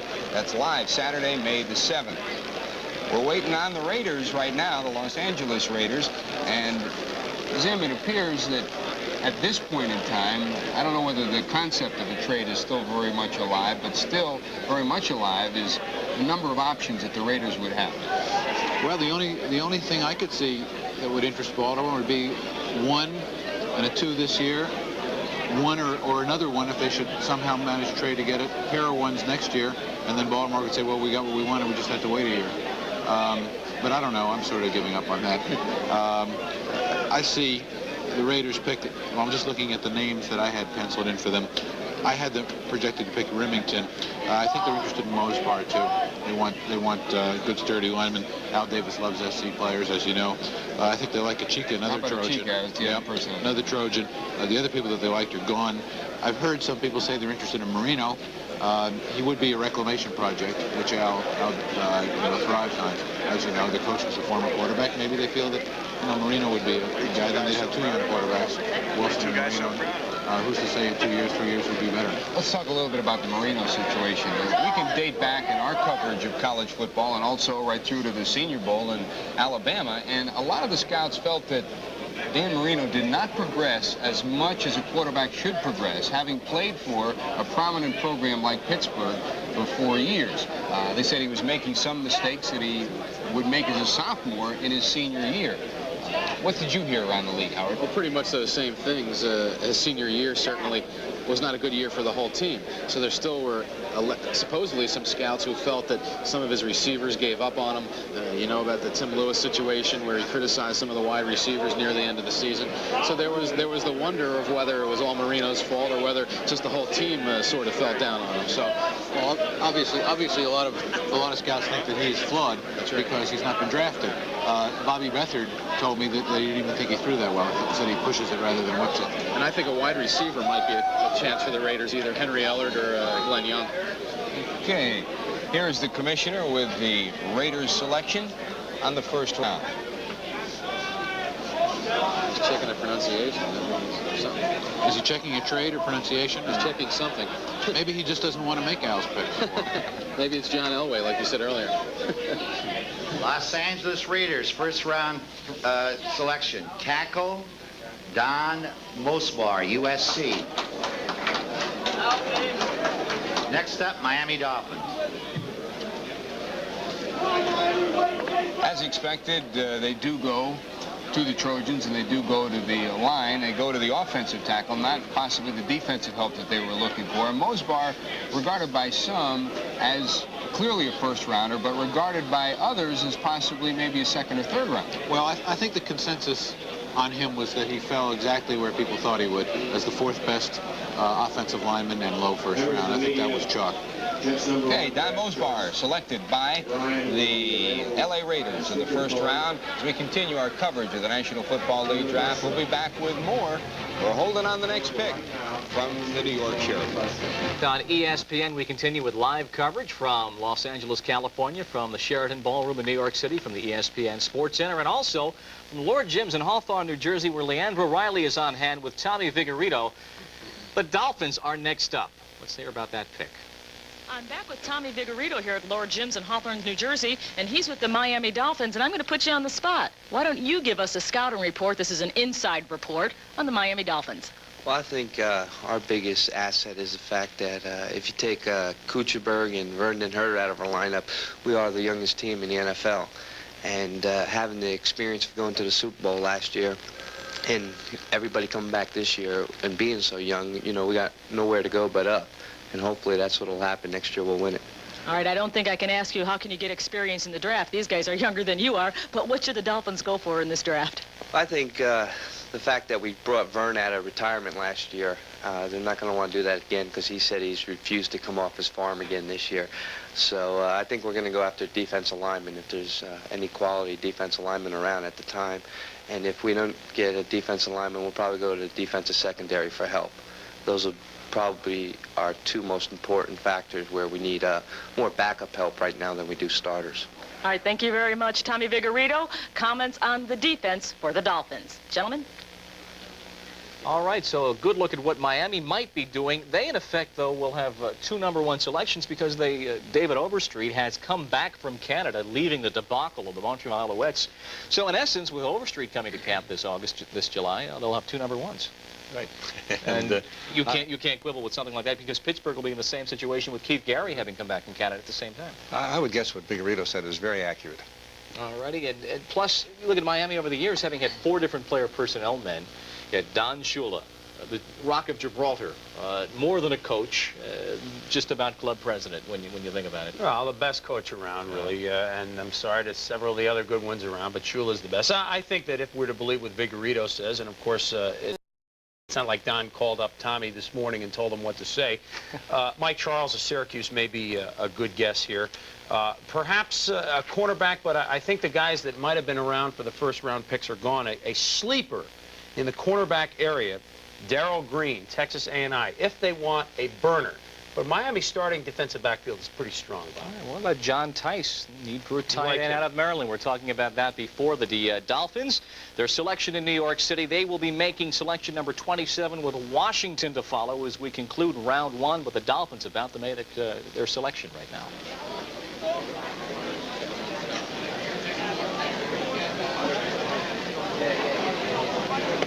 Miami Dolphins, first round selection.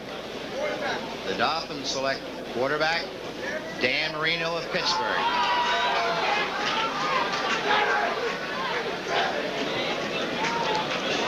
Next up, the Super Bowl champion Washington Redskins. That was Commissioner Pete Rozelle just about a minute and a half ago as he made the selection announcement for the selection of Danny Marino. I don't understand it. Number one, I don't know who is going to work with him down there. Where is the great quarterback coaching genius on the Dolphins? I know Arne Sparger is a great defensive coach. I don't see where he's going to get this great coaching that's going to overcome the problems he's had. I mean, strictly long-range projection down the line, and I think they need help in other directions. Maybe they felt that what they wanted wasn't there and they couldn't get that help, but I really don't understand. You wouldn't label him as a classic Don Shula kind of quarterback either.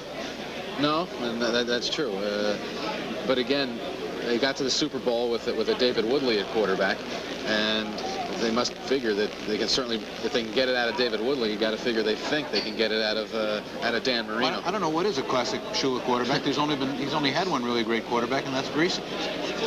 Let's see what the champion Redskins are up to now. Here's Commissioner Pete Rozelle. He has the card on the Redskins selection in the first round. And Unitas. The Super Bowl champion Washington Redskins complete the first round with their choice of cornerback Darrell Green, Texas A&I. Thanks, Bobby. Leading off the second round, Baltimore Colts. Okay, so the Redskins take Green of Texas A&I. And before we wrap up the Marino situation, I think you have to point out, and after covering him for 4 years, the fact that the people that play with him, the people that work with him, have a great deal of respect for him. And he is a competitor, and he's the kind of young man who you feel is going to make the best shot that he can out of what he has. Maybe he should have taken the USFL offer that he had, as it turns out. Well, it'll be interesting to see now the contract negotiations, not only with Marino, with Miami, but with all the first-round picks. So it's going to be something to follow as well. Anybody interested in Darrell Green? Bobby Beathard was hoping he'd be around. Says he's one of the 2 sleepers in the whole draft. I won't tell you the other one because, you know, he was in confidence, but he said people are turned off because he's a little shrimp, 5'7.5", 5'8". But I think they're projecting him to that hot corner, the left corner of the Jarvis White boys.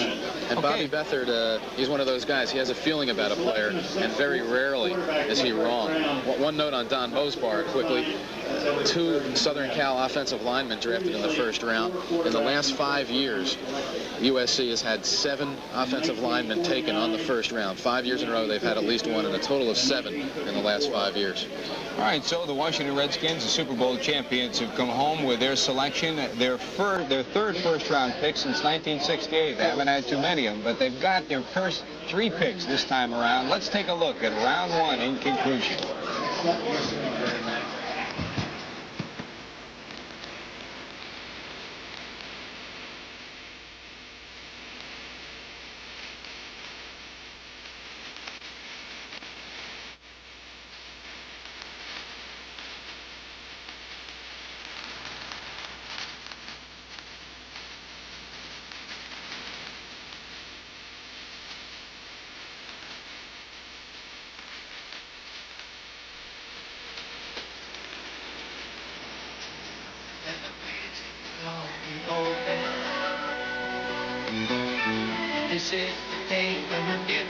In approximately 3 hours and 13 minutes, we continue on ESPN. The second round began as quick as you could say. Jack Robinson, Baltimore going for Vernon Maxwell, a linebacker out of Arizona State. And Houston has selected Harvey Salem, the offensive tackle out of California, 6'7", 270. First 2 selections. Denver is up, and again in the second round, still 15 minutes per selection. But let's backtrack a bit to pick number 26, when the Raiders made a safe selection in terms of maybe thinking what they might do. Don Mosbar, tackle out of USC, and you look at him grading out to an 18.9. John Robinson said he was one of the greatest USC tackles ever in his reign there. He knows, and he's coached many, many superior offensive football players. They're somehow, the athletic ability in the Southern California area is so great, and they pick these people up, follow them when they're sophomores in high school, through their high school career, and then hopefully get them to come to either Southern California or UCLA. And he's a 4-year starter, which is a rarity, especially in the offensive line. You've got to open those holes and pull out for the tailbacks. And 4 years as a starter for Don Mosbar. Especially at USC, where you know that they stockpile those excellent players. You know, you used to be able to say this about USC or the Pac-8 or the Pac-10, that if you come and you're an offensive lineman out of USC, that you are already accomplished at playing the pro-style offense. Of course, as leagues like the Big Ten and others now go to more pro-style, it's not so much, all right, if he doesn't come from the West Coast, he's going to have to learn how to pass block. But still, teams like the Raiders always like the Pac-8, now Pac-10 offensive line. And Mosbar will be blocking for his former teammate at SC, Marcus Allen, unless a deal is struck. We've heard Allen's name mentioned, but probably now, into the second round, it will not occur. Now, Miami picking right after the Raiders, the next to last pick in the first round, went for Dan Marino. Marino's stock had dropped precipitously with Pittsburgh's season this past year and a very poor senior year. What his mental attitude will be going into the Miami camp may be more important than what his physical attributes are. I would hope and believe that Dan will calm down considerably. He was considered at the start of the year perhaps the best college quarterback. People talking about Heisman for him in spite of Herschel Walker. He's got all of the physical tools. As a junior, he played a magnificent Sugar Bowl game. He's proven that he's got the ability, and as you say, it's mainly mental, but I think that the coaching he will receive and the calmness of his development, he'll make it. He threw 37 touchdown passes as a junior, but he threw 23 interceptions that year, 22 interceptions this past year. In fact, more interceptions, 5 more interceptions than touchdowns as a senior. The Sugar Bowl MVP from '81, but going next to last in the first round, and a 3.5 on a read. That is one of the lower scouting numbers we've seen in this first round. Well, that's because of all the interceptions that he threw. That is for sure. He is the pocket-type passer. Don Strock will not be around forever. David Woodley is the different type of quarterback, probably, that is more mobile out there. But Marino with the long downfield arm, maybe they hope that with a little guidance, Paul brings up a point. Gee, who's going to give him the guidance down there? I'm not sure. But if he settles down, that he can be the Strock type passer, and they would still have, they can't call it Woodstock anymore. We'll have to think up a name in the next hour or 6. But it gives them the different look at quarterback. So Miami did say they would be looking at a quarterback if one of those guys was around, and it shows that my sources weren't kidding when they told me that, because only one of them was left, and they took the one that was left, Marino. All righty. Now, the final pick of the first round belonged to the Super Bowl champion Washington Redskins, and with that pick, they went for Darrell Green, a cornerback out of Texas, and I am a man who has speed to give away to his buddies at 4.45. He's approached 10 flat for 100 meters. Excellent kick returner. He's averaged about nearly 21 yards with punts and a couple of TD returns on kickoff returns, and also 4 interceptions this past year. So the Redskins, who last year won the Super Bowl, not with the draft. Bobby Beathard put it together with a variety, the waiver wire, free agents, and some trades. Go for a little-known man. Well, Roy Green, who plays for the football Cardinals, was a defensive back from Texas A&I. He's now an offensive wide receiver. What I'm really saying is that Texas A&I, they have some great athletes. You know, in Darrell Green, we had just said a couple of moments before that the Redskins made the pick that I liked him as a sleeper, and that's by talking around the league, Bob. He is small. I mean, he's under 5'9", which isn't great when you go up against the big wide receivers these days. However, the fact that he is a flat-out burner, perhaps the best speed of all of the DBs available, and the fact that he can do an outstanding job on the kickoff returns, it made him a good pick for Washington. You're not going to question what Washington has done. They go for guys that are sleepers a little bit and have got them all the way to a Super Bowl ring. I think it's interesting in the first pick in the second round, Bobby, Vernon Maxwell going to Baltimore. Frank Cush likes the Arizona State guys. There's a lot of knock on Maxwell as a linebacker. A lot of people say you're taking a big, big gamble. His physical attributes outstanding, but his head in order. And Frank Cush doesn't care about those Arizona State guys. He says, I'm going to go right with him. No surprise he ended up as a Colt. All right, we are 2 selections into the second round so far. Baltimore for Vernon Maxwell, Houston for Harvey Salem. Denver is up, and again, 15 minutes per team. If a team is looking for running help, they may very well look in the direction of Notre Dame and Larry Moriarty, who is a fullback, a pure fullback, 24 years of age. How could he bring some help to an NFL team? I could do it all because I can run, and as far as I'm concerned, the biggest asset I have is my acceleration and my hands of catching the ball. And stand by. I'll go anywhere that they want me to go. I just want to play professional football. Just wants to play pro football, and he is the advanced age of 24. He bench presses about what Chris does, about 450. Oh, sure. So, and a big blocker, and he grades out inside, of course, as a better man, 4.7 on a scouting report. Well, he was very impressive in the Senior Bowl workouts, and then unfortunately got hurt early in the game. He felt that in spite of the injuries that he had, that game gave him a shot, and unfortunately he got hurt again. Okay, the Broncos are up. We are 2 picks deep into the second round. Let's get back to New York City. George Grant and company at the New York Sheraton. George. Thank you, gentlemen. We're sitting and waiting on the second round. 2 selections have already been made in this second round. Waiting for selection number 3 of the Denver Broncos. They have already taken Chris Hinton of Northwestern, the fine offensive tackle who, by the time it winds up, could very well be an offensive guard for Denver in their scheme of things.